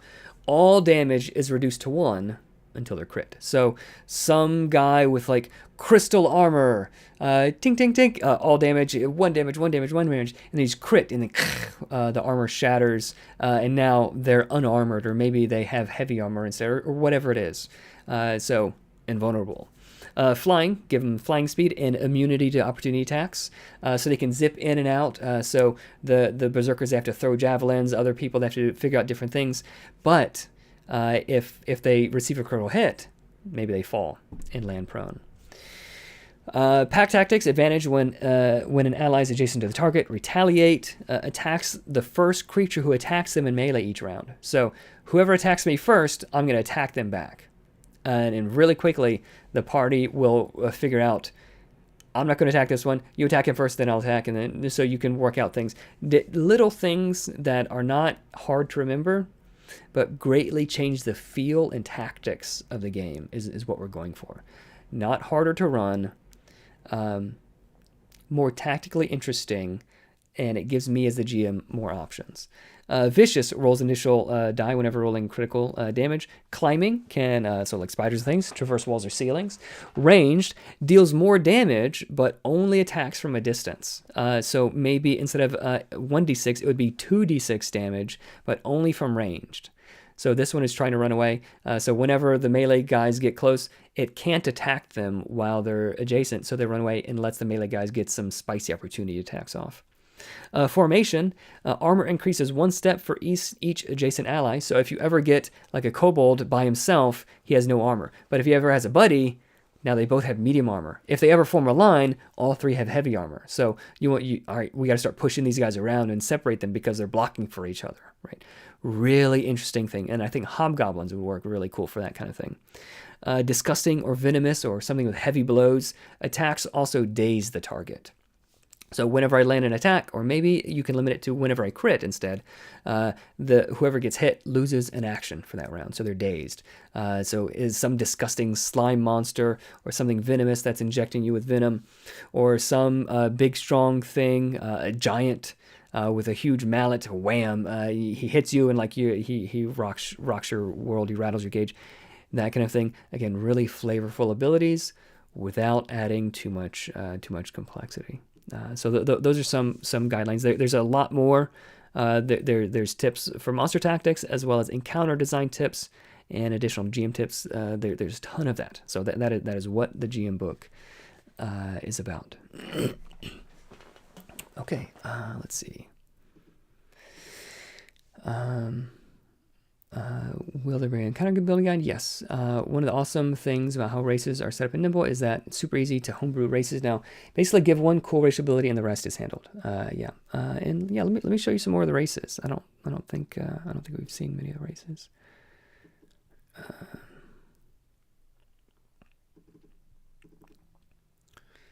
Turn that back on. Okay, so there are different races, of course. So each one has like some small ability. If you give them a big ability, then it has to have some sort of drawback. And you can, after reading just 2 or 3 of the races, you can see, okay, this is roughly the power level, and you can easily homebrew whatever race that you want. Adaptable, humans, +1 to all skills, +1 initiative. Okay, yeah, they're kind of good. We are good at all sorts of things. Elf, swiftness and grace, +3 to initiative. And then immediately, well, what if I have a human who's swift and graceful? Then there you go. If flavor is free, if you want to play an adaptable human, or a cute human instead of adaptable, or a stout halfling instead of a lucky one, yeah, go for it. So the typical human might be adaptable, but my human is swift and graceful. So I'm gonna choose this one instead of that one. Perfectly fine, as long as it makes sense in the story, and as long as your GM is okay with it, you can certainly do that. So the dwarf gets a pretty big boon. Because they're stout, they get +2 maximum hit dice. So at level 1, they have 3 hit dice. They can last a lot longer than anybody else. At level 5, they'll have 7 hit dice. And they can take 1 more wound before they die because they're stout, they're sturdy. But they're also slow. They get -5 movement speed. So bigger boon, a little bit of a drawback. Lucky, halflings, whenever you would fail a save, you can choose to succeed instead. They missed, you saved, but that's going to be once per long rest. Some of the others, so here's the bun. Let's zoom out a little bit. Here's the bun. So these are exotic races. Every adventure setting might not support these races. So check with your DM before you pick some weird things. You're in a world where there's only dwarves and humans. Don't go picking a rabbit person. Bun. They've got bunny legs. Once per encounter, you can hop up to your speed in any direction for free after defending. So after damage is dealt, you can boing up onto the cliff or up into a tree branch or whatever. You can jump away to safety, or you can jump toward, if you're maybe a bun berserker, that'd be cool. You can jump toward the bad guy that you want to attack and just get away from the whatever thing you're in. You got bunny legs. Dragonborn. One of the weird things, one of the bad things I think, or maybe suboptimal things, in 5e with the Dragonborn is their breath weapon skills strangely, and it's this additional attack that you can do. So do I do my cool class abilities, or do I do this racial ability? So instead, you can basically deal additional damage with any of your attacks. So Draconic Infusion, you can infuse an attack with Draconic energy, dealing additional damage equal to your level. So if you're level 5, you deal additional 5 damage. Level 20, you deal additional 20 damage.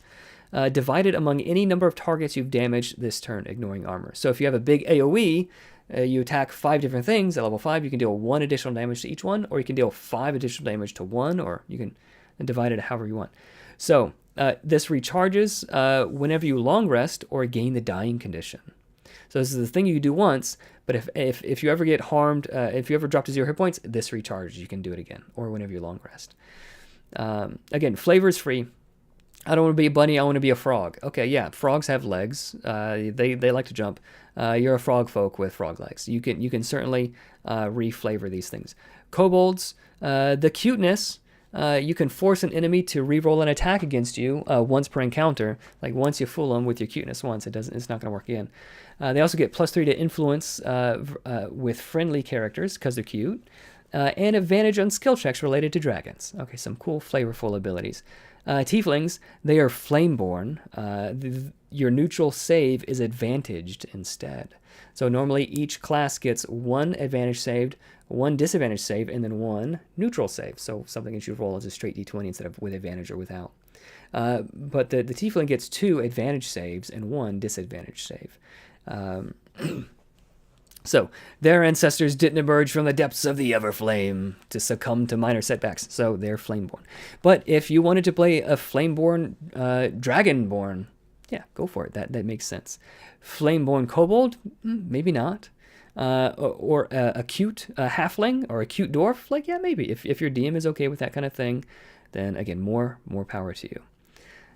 So yeah, if you wanted to do also if you want to do half races. So if you want to do a half dragon, half bun, for instance, or a half, let's do a half bun, half kobold. I don't know. I'm a frog kobold. Instead of once per encounter, it'd be if you use this encounter, you can't use this ability this encounter. So you can either use them half as often or half as effectively. Or alternatively, you can hop up to half of your speed away once per encounter. So you can't combine every different race this way, but you can pick and choose that way if it makes sense. So like a half human might have +1 to 5 of their skills instead, or a half elf might have +2 at initiative and +5 to half of their +1 to half their skills. So you can mix and match this way, and the ability to choose what makes sense and what is fair is with the GM, and you guys can sort of decide that amongst yourselves. But the tools are there. You guys are smart. You can figure it out for yourself. Hey, I've been here. Not much of a question, but pretty cool to see you, 6L. Thank you so much. I appreciate the support. Excited to get more previews. Thank you so much. The armor balance has been one of my favorite things. I had a boss that I gave clay armor, which broke as they attacked to downgrade from heavy, medium to unarmored. Combat felt so dynamic. I love that. That's really cool. Maybe like every time they're crit, or when it's bloodied, then it goes from medium or heavy to medium, or yeah, there's cool things. Like once you have the mechanics as tools, and these tools are simple to use and combine, then the juices really get flowing. I think that is so cool. Hype level for this is bonkers. Hi, heroes. Yeah, thank you so much, Geekman. Question, is Goblin and Kobold playable races in Nimble?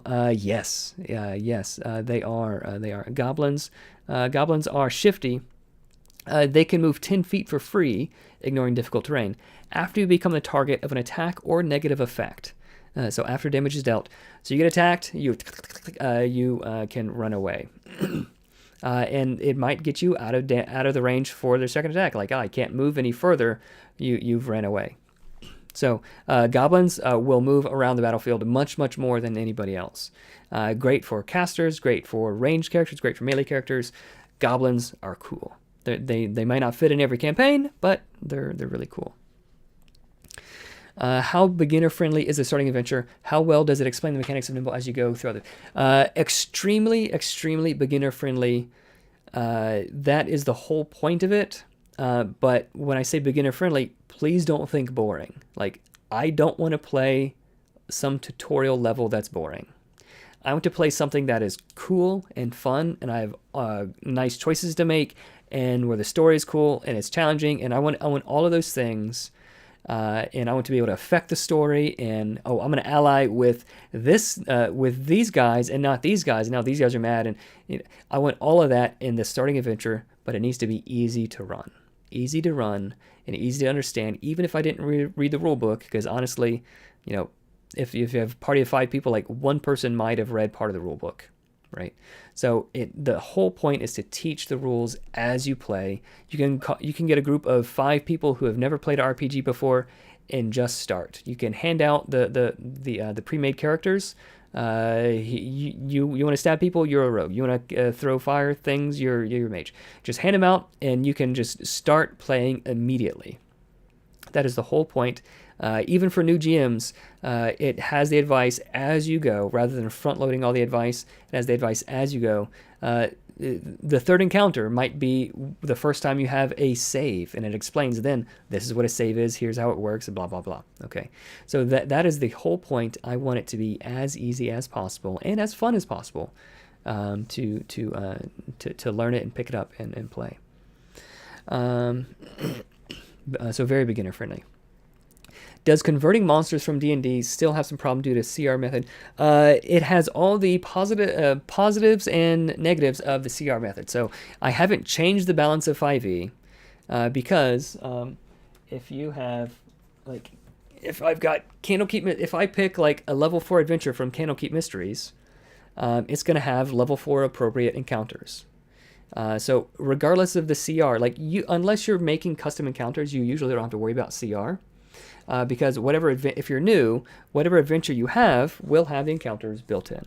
But once you get a little bit better at it, then yes, the CR method is kind of the best that we have. But each book, like Fleet Mortals, like better third-party monster books, will have better methods of balancing, and whatever method the monster book you have will work. Because this is balanced against 5e, and Nimble is balanced against 5e. So whatever method, whatever book you want to use, whatever adventure you want to use, it is going to produce the expected outcome. And generally, the Wizards of the Coast, the official books, are going to be a little bit less well-balanced, and third-party books will be more well-balanced. And that's just sort of how it is. But you can use like Kobold Fight Club or other tools online to do it. And what I would recommend is, as your new GM, start at level 1. It makes it way easier, way easier.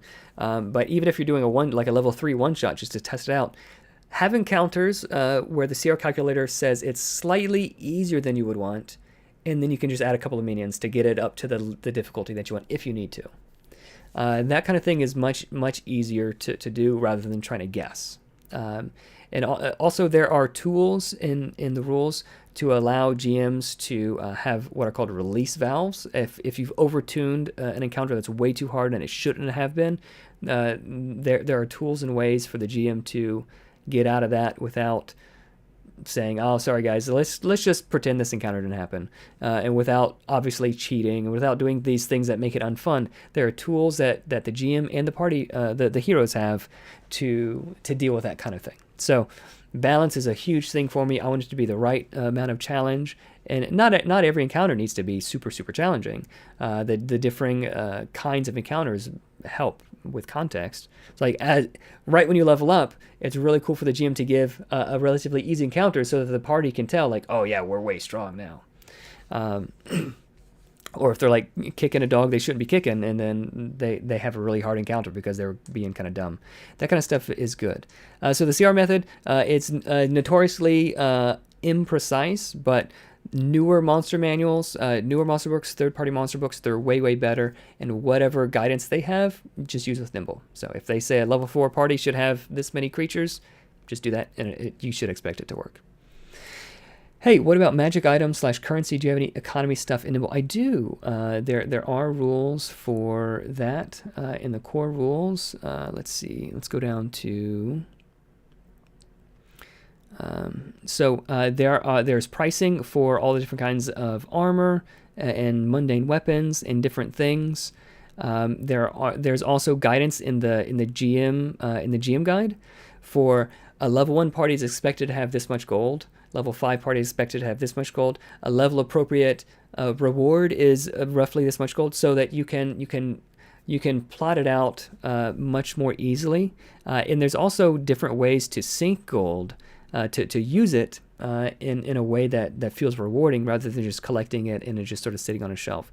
So sleeping in town, costs gold. Do you want to get the lavish one, or do you want to like save a little bit of money and do these things? So cool way to do to get like a little extra bonuses without getting too fiddly, or like where getting to the point where gold just doesn't matter, which is what happens in 5e. Magic items are going to have a price, like a recommended MSRP, manufacturer's recommended, whatever that stands for. I'd love to see a Dresden Files-esque Urban Arcana setting with this. More power to you. I don't know what that means. It's largely setting neutral, so whatever setting you want to use Nimble with, you certainly can. Portable Heroes has been open to partnerships in the past. Is that a company?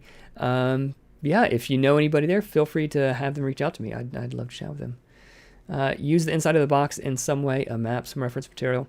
The inside of the box, probably not, but I would love... All right, you guys tell me if this is crazy. I would love to have there's the box set, and then maybe a fancier box set, things that you don't need, but things that would be cool. Like I just got this. Look at this. This is a map of Moria from Lord of the Rings. That is just so cool. Like a cloth map, or physical counters and different covers and cool. I'd love to do that kind of stuff, but I hate charging people more money. That just feels kind of bad. So I was almost gonna do that, but I decided not to. We're cool dice. Some of my favorite dice are these hard edge, super fancy, don't step on the D4 or you'll die. Really cool, shiny ones. I'd love to do something like that, custom dice. I don't know if we'll do that for this campaign. If anybody is super interested in that, let me know. Maybe I can make that happen. I've been talking with the printer. The printer who's going to be manufacturing it is able to do that kind of stuff very easily. And so it's not a matter of if it's difficult to do. It's just if people want that or not is sort of the question. So I'd love to do a cloth map and some cool dice and like physical tokens to track your actions and that kind of thing. That'd be sweet. All right, take my money. Yeah. How is dark vision? There is no dark vision in Nimble. If you want to homebrew it and add dark vision and whatever, you go on, you feel free. But no race has dark vision. There is no dark vision. There are some cantrips that will let you create light, but if you are making light so that you can see, then other creatures can see you. There's no dark vision. That's just the dumbest thing. Again, Nimble is what someone else said, an opinionated take on 5e, and I think that's fair. If people like that, homebrew it or play something else, I think that's okay. But the dark should be scary. And if you want to sneak around in the dark, then I don't know what to tell you. That's what I was looking for. Okay, good. No dark vision. No gobos. There are gobos. Yep. So glad we're leaning into the party adopts the kobold they didn't kill. The first time I ever played, literally the first time, the first goblin encounter in Lost Mine of Fendelver, we adopted the goblin, and his name was Claw. And my DM, Trevor, killed Claw in the very next encounter, and I've never forgiven him for no. It was heartbreaking. But Claw died. It was a stray witch bolt that blew up his brain. But yeah, people are going to be adopting people. You can't stop that. Thanks for the previews. Yeah, thank you so much for being here. Bun buttocks in Portuguese means buttocks. Bum. Good to know. Good to know. Shifty allows opportunity attacks. Regular monsters do not make opportunity attacks. if you're asking about the goblin, the goblin monster, if he's shifting away, yeah. If you want to make opportunity attacks are made with disadvantage though, so it's not an automatic free attack. It is with disadvantage. So the rogue who's dual wielding daggers, D4 weapons, might not want to make an opportunity attack.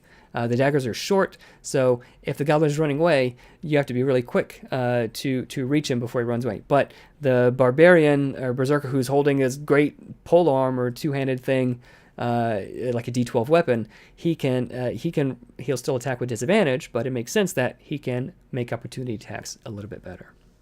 So monsters generally just don't make opportunity attacks. All that does is make people not want to move. But players make opportunity attacks is really cool. Yeah, and you want to incentivize that. Multi-class cheaty rogue, yep. Fast combat means more fun and more turns, yep. Any chance you can show the chaos magic table? The chaos magic table is not laid out just yet. But I can just tell you a little bit about what's in it if you want.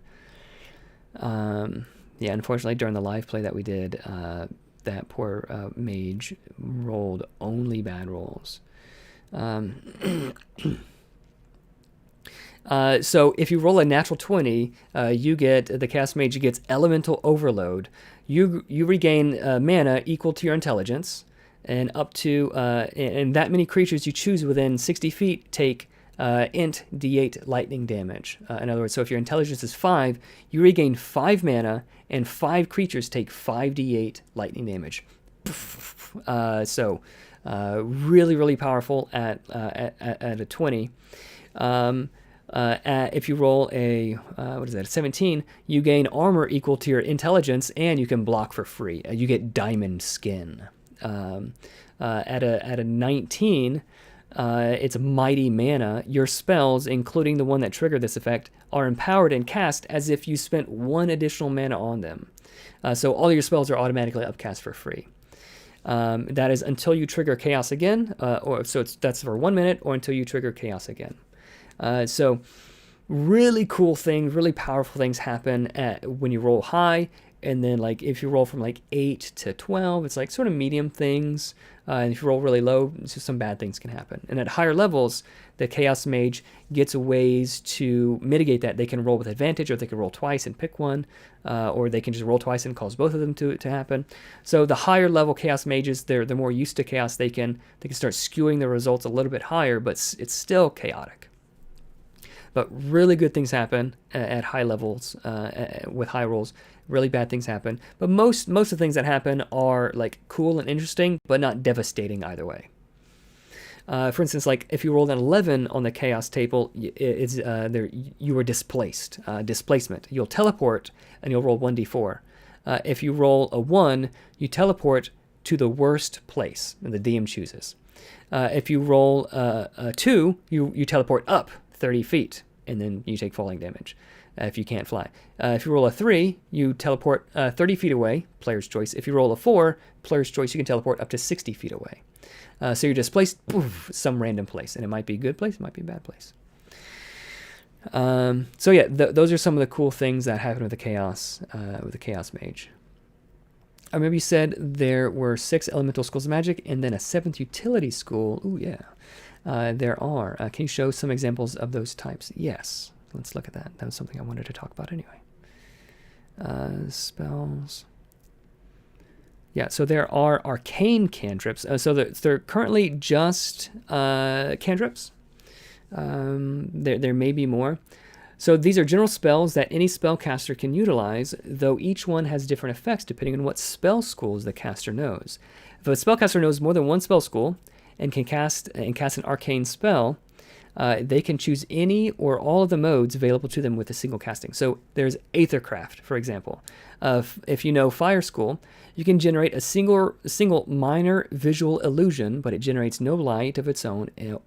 So it has no physicality to it, and if it's in a dark place, you can't see it. So you can generate some sort of illusion, But if you're a mage, you know fire, lightning, and ice. So a mage can generate a small visible illusion capable of being felt or make something cooler. or lightning can generate a series of steady or flashing lights of any color you choose. So a mage can generate an illusion that can be seen, a visual illusion that generates its own light and is capable of interacting with the environment in some way. So you can combine these in cool ways. So a mage casting Aethercraft is very different than like a storm shifter casting Aethercraft. A storm shifter, like wind, you can generate a smell or sound or a gentle breeze. Radiant, you can clean a small amount of dirt or stains on an item or repair a small tear or wound in a non-magical item. And necrotic can soil a surface with blood, filth, or other disgusting things. So you can combine the different spell schools in interesting ways. So this is sort of like the mage hand type of thing, arcane hand.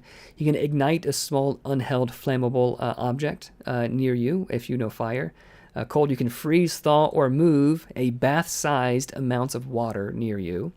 Lightning, you can loudly teleport a tiny, unheld item to yourself. So, poof, so you can't do this secretly, it's loud.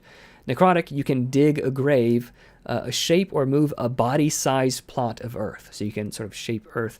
Radiant, you can cause a small or tiny item you see to brightly glow with radiant light. Or wind, a helpful guess, you can gently move a tiny unheld item near you in any direction. So if you know multiple different spell schools, you can combine these in really cool and interesting ways. So those are just a couple of the spells, the Aethercraft, the arcane spells that are available. So fewer of them, but we're allowing more room for creativity. It's not obvious how you would use this, but for a smart person, then if you know fire and wind, you can make a small fire and then wind, make it a big fire. You can do different cool things. D&D baggage is left behind by changing the name. I don't know what that is. Exactly what happened to us. Oh, yeah. Yeah, that's okay. Our DM moved and it fell on me. But hey, I at this point, I would rather be the DM than be the player, I think. Are there any changes for experience in Nimble? Yeah, so there's not experience per se. There's not experience points per se. If you wanted to use like 5-year whatever, like rules for experience points, you certainly could. But basically, it's whenever you complete a level appropriate quest, you level up. And there's rules for that. So like a level 1 appropriate quest is like clearing out, like it's like 2 hours worth of work. Like someone who wants to try to go from like level 1 to level 2, they basically can. So it's like an afternoon's worth of work. Congrats to level 2. But going from like level 5 to level 6 might be like a week's worth of quest. It might be like something much. So whatever level appropriate quest is, and there's guidance in the rules also describing you level up when X, Y, or Z happens. So rather than experience points tracking that, I've never done it. I don't find it to be fun or interesting at all. Like I think someone once said, like you get lost in the woods and you fight one too many owl bears and all of a sudden like you're like the master of the universe. Like that doesn't really make sense. Whether there's combat or not, if they're progressing the story and doing cool stuff, then they should level up after doing a cool thing. But cool for a level 20 or level 19 character is different than cool for a level 1 character. So a level 19 character, it might take them 5 or 10 years or more to level up to do a level appropriate task. But so like it increases as you level up. But it's largely up to you and your table. There is guidance in the rules for that. Question, it would be great to do a video looking at maybe role-play pillar, exploration pillars. Sure, yeah, we could do that. A lot of the role-playing stuff is like built into the classes because like having a rule book of like this is how you role-play doesn't work, I don't think. But having mechanics that reward role-play is really good. So the cheat is incentivized to like be the face of the party the first time they're talking to a person maybe, but maybe the Songweaver is better after that, or you can incentivize the things that you want and teach how to play while playing. So rather than having rules about it, just giving mechanical benefits when people do the desired thing, lets them do more of that thing. But yeah, we could talk more about that. Exploration is a cool thing. I think exploration is much more adventure dependent rather than like core rules, an aspect of the core rules. Question. How we gonna? Okay, I think we did that. Let's see if there's any others. How do you play the long days dungeon without resting? Yeah, so this is something that has come up before. You go into the super ultra mega dungeon, and you're expected to be in there for like a month or a year or whatever. The shepherd, your cleric, might come across some ancient altar that's been desecrated, and they can rededicate it, and then everybody is blessed.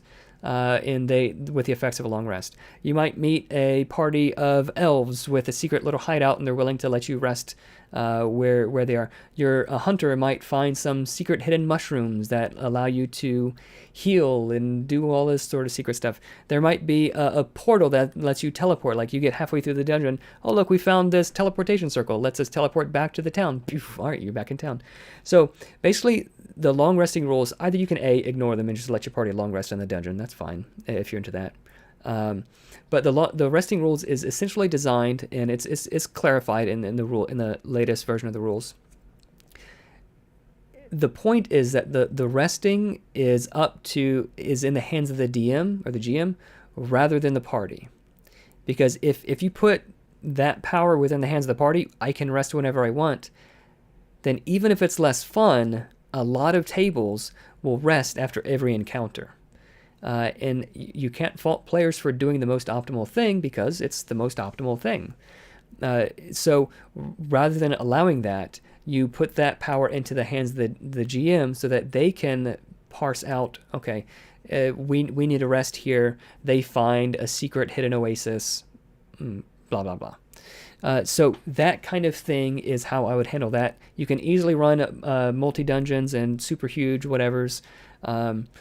But like finding the resting spot is a big reward all of a sudden. Like if you find some cleric in the depths of this dungeon, some old crusty person, and your song weaver is able to convince them to heal them, like, well, I rested because of something cool that I did, and it's a reward rather than some expected thing that we're just gaming the system.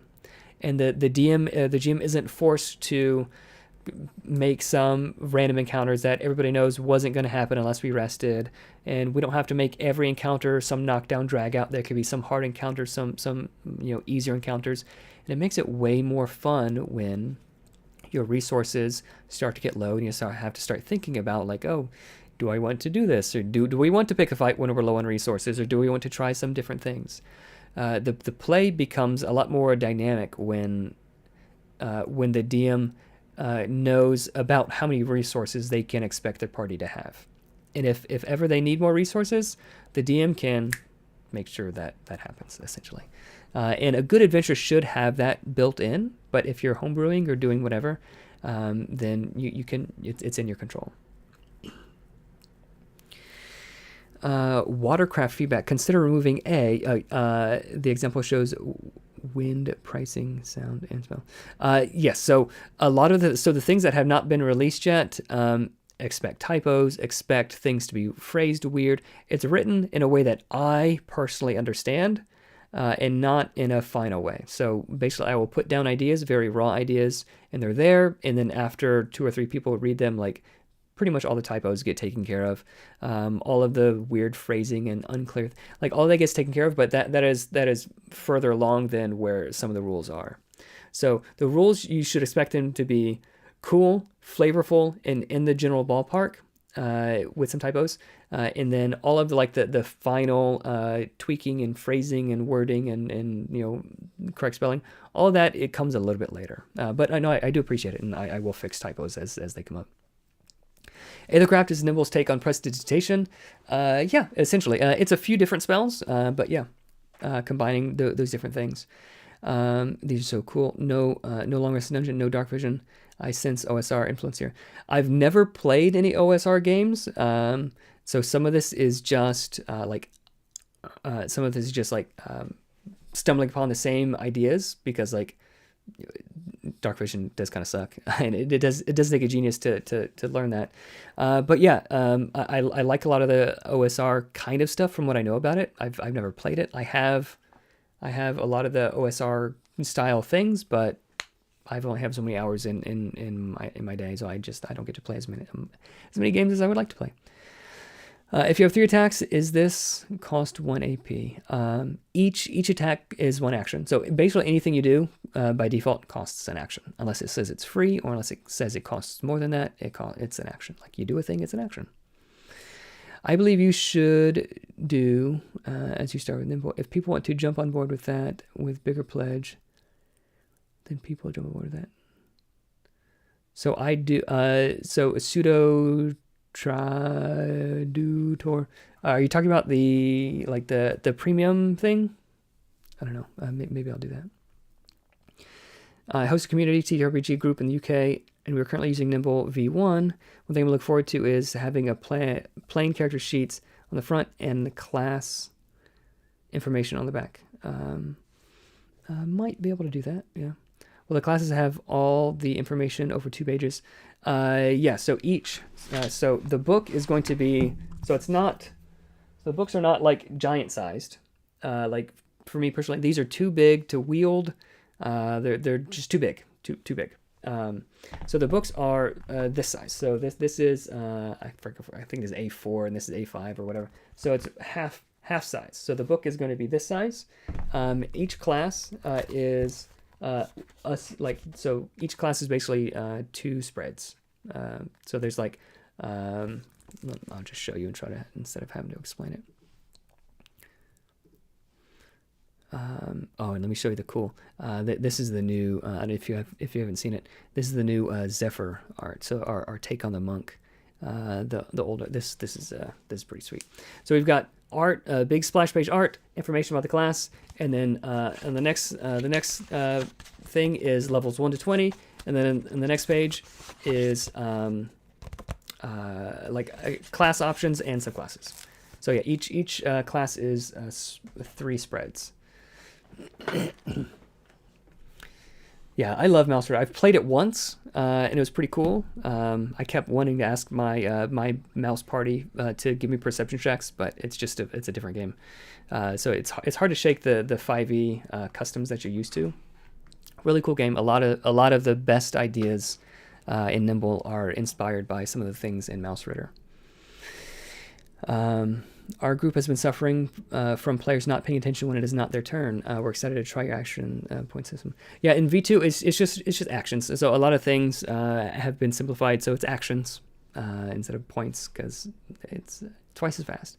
Heroic reactions to if you're paying. Yep, that's a big deal. Yeah, I had never been interested in playing a monk ever, but man, this is cool. Like the Zephyr is really cool. I'm excited to show you guys that. Cool. So any final questions? We'll wrap it up here shortly. Any final questions before we have to wrap it up? Let me see what my notes were. I did have some notes of things that I wanted to talk about. I don't think we got to most of it. Stretch goals. Let me know either in the Discord or leave a comment on the video what stretch goals you guys are most interested in. The next one is going to be the Shadowmancer, like the Shadow Blade, melee, martial, Shadowmancer type of thing. But after that, I've got a list of things I'd like to do, but I'm not sure which is most interesting. I love talking to design philosophy if you guys have any more questions about that. What is exciting?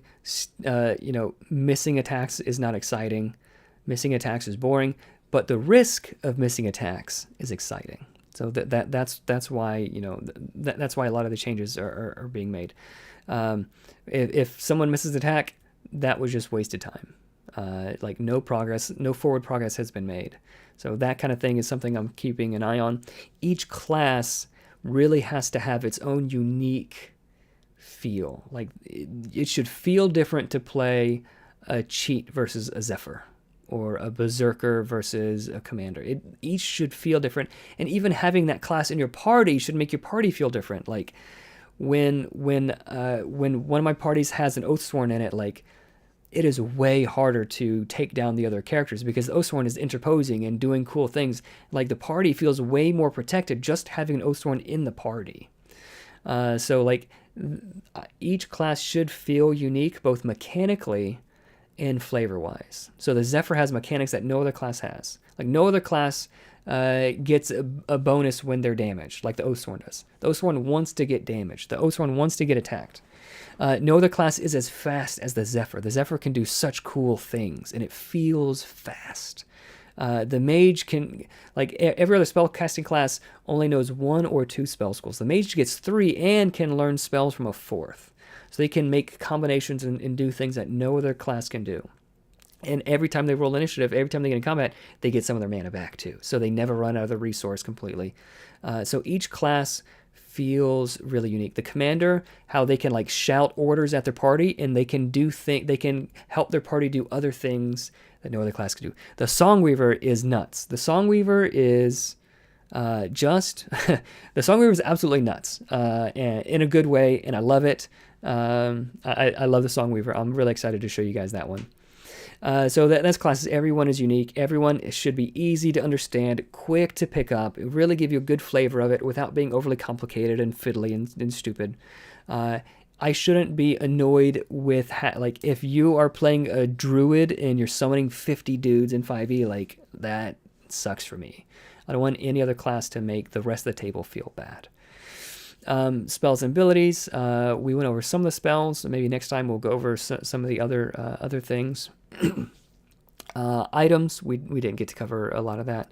Legendary monsters. Yeah.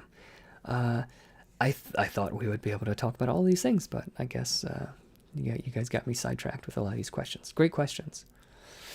Zephyr is fire. That's right. I don't like monk at all. That art. Yep. Dragonborn have tails. Do they not have tails in 5e? I think they have tails in 5e. This one does, at least. I think it's considered OSR. So what do you know? Yeah, I'm not sure. Yeah. My coworkers need to stop scheduling meetings during Nimble live streams. Yeah, sorry. You guys let me know if a different time of day is better for you. I just picked noon on because noon is easy enough, but I can stream at night or in the morning during the day. GM book. Yeah, so the art on the backer kit page shows the adventure cover, and then I think lower it shows the GM book. So initially the third book was just going to be the adventure, and it would have some GM advice in it. But a lot of the stuff from what was in the core rules is really only for the GM eyes only. So I moved that to the other book, and then it really ended up being more appropriate to call it a GM book. So it's the same thing. It's just the art showing the adventure cover is old, and we're using the one with the dragons on the front. So a lot of the art is still in flux. I'm still getting art in from a lot of my artists. Like this Zephyr art just came in like a few days ago. So I'm still getting stuff in from artists. So a lot of the art is still work in progress or filler art.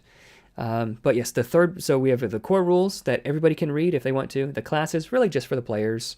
And even of that, they only need to read like 2 pages, just their class, or maybe 1 page. And then the GM book has GM tips, monster things, legendary monsters. It has the adventure in it, things that only the GM should really be looking at. So that's what that is, but it includes the adventure in it. So that's the confusion. I apologize for that. A lot of this stuff sort of changed midstream as it developed some more. Also, alliances info if someone wanted to make hacks.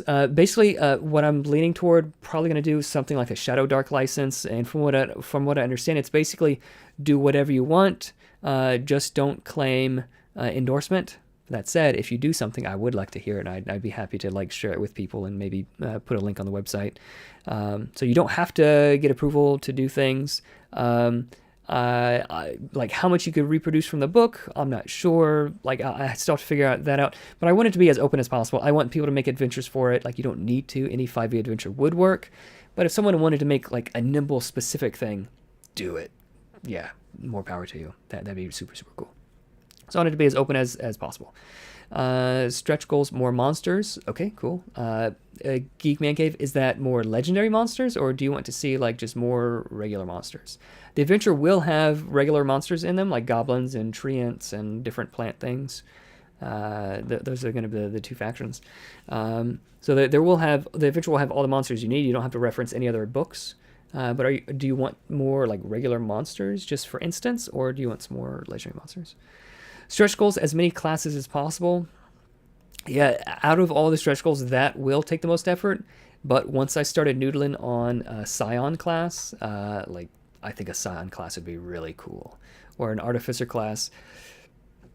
Yeah, I'd love to see some Iron Man stuff happening. Like someone linked to, I think it was a Pathfinder Billy or something. You failed to account for this. So like having an inventor that just like pulls the right thing out of their pouch, like that kind of thing is cool. So I don't know if it will happen with this project, but we'll see. Those would be a pretty cool stretch goal. Stretch goal, Artificer class. Personally, I just like more content, more classes, subclasses, monsters. One stretch goal that I wanted to do instead of... So currently the softcover books are going to be similar to this. At least it was planned. So this staple bound. Staple bound is actually really good because like you can open it up and it will lay flat without like opening on you and stuff. But I did find out that my printer can do sewn binding with a softcover book. So perfect bound, but not just glue. Perfect bound sewn binding with a softcover book. So I'm thinking about having that as a stretch goal upgrade for my friends who have the softcover option. I think that would be a pretty nice upgrade instead of the staple bound. So you guys let me know. It would make it more expensive for me to print that way, but I think it might be worth it. You got rid of con, which is great. Why didn't get rid of wisdom or charisma as well? Oh yeah, great question. So there are 5 main stats instead of just 3, like strength, like mind, body, and speed, because wisdom and charisma, they have influence over important skills. So if you had just three main stats, then if you pump your mental stat, like 7 of your 10 skills are going to be pumped also. So in order to have enough ability to fine-tune both fantasy-wise and mechanically the difference between all these different skills and make them matter rather than just make them all mental skills, we have to keep the 3 separate mental abilities. And there is enough distinction between charisma and wisdom to where I feel like those are 2 different fantasies. Like the shepherd, the cleric, might be very wise but not good with people, or the bard might be very charismatic but not very wise, right? So like that fantasy wise makes sense. So I don't want to eliminate things just for the sake of eliminating things. I only want to eliminate or streamline things that need to be streamlined, things that have a negative impact on the game. And I think charisma and intelligence and wisdom, I think that has a positive impact on the game fantasy-wise. A wizard is different, or a mage or whatever is different than a bard or a songweaver.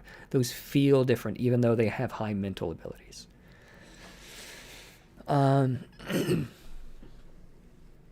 They don't in 5e, and I hate it. They should have tails.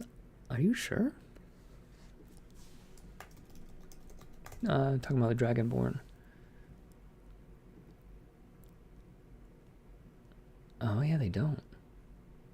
I never noticed that before.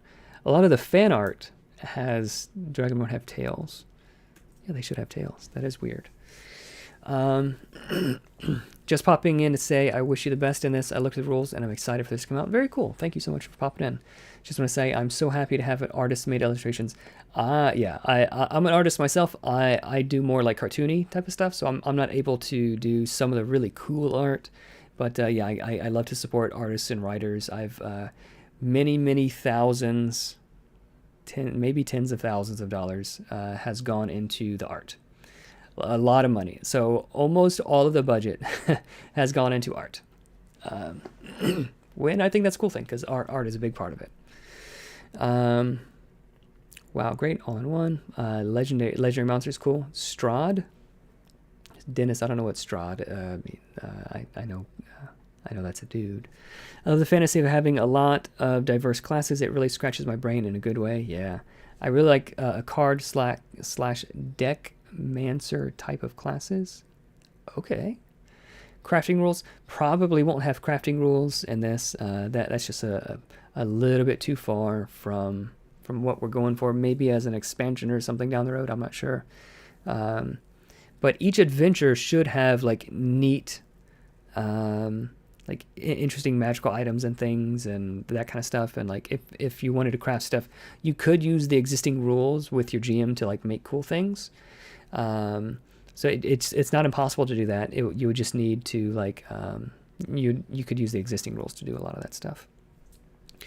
Okay, everybody, I think that is where we're going to wrap it up today. Thank you so much for all the support. Thank you for all the great questions. I think we'll do another one of these next week. Maybe the next time we hit the next stretch goal, or maybe just to talk about some more of the previews. I think I'm gonna go ahead and release the Stormshifter preview that we looked at in the last stream as like a level 1 to 5 preview, so that you guys can have that and play with it without having to just take screenshots or whatever. So I'll try to release that to all the backers. Here it'll take me a little while to put that together, but I'll try to do that. And tell your friends if you haven't told your friends. Tell your friends to support the backer kit campaign. The more support we get, the more stuff I can do. So like if it stopped here, it's still been a great success, and everybody will get what they've been promised. But if we can grow it more, then you guys can get a lot more cool stuff, and I'm excited for that.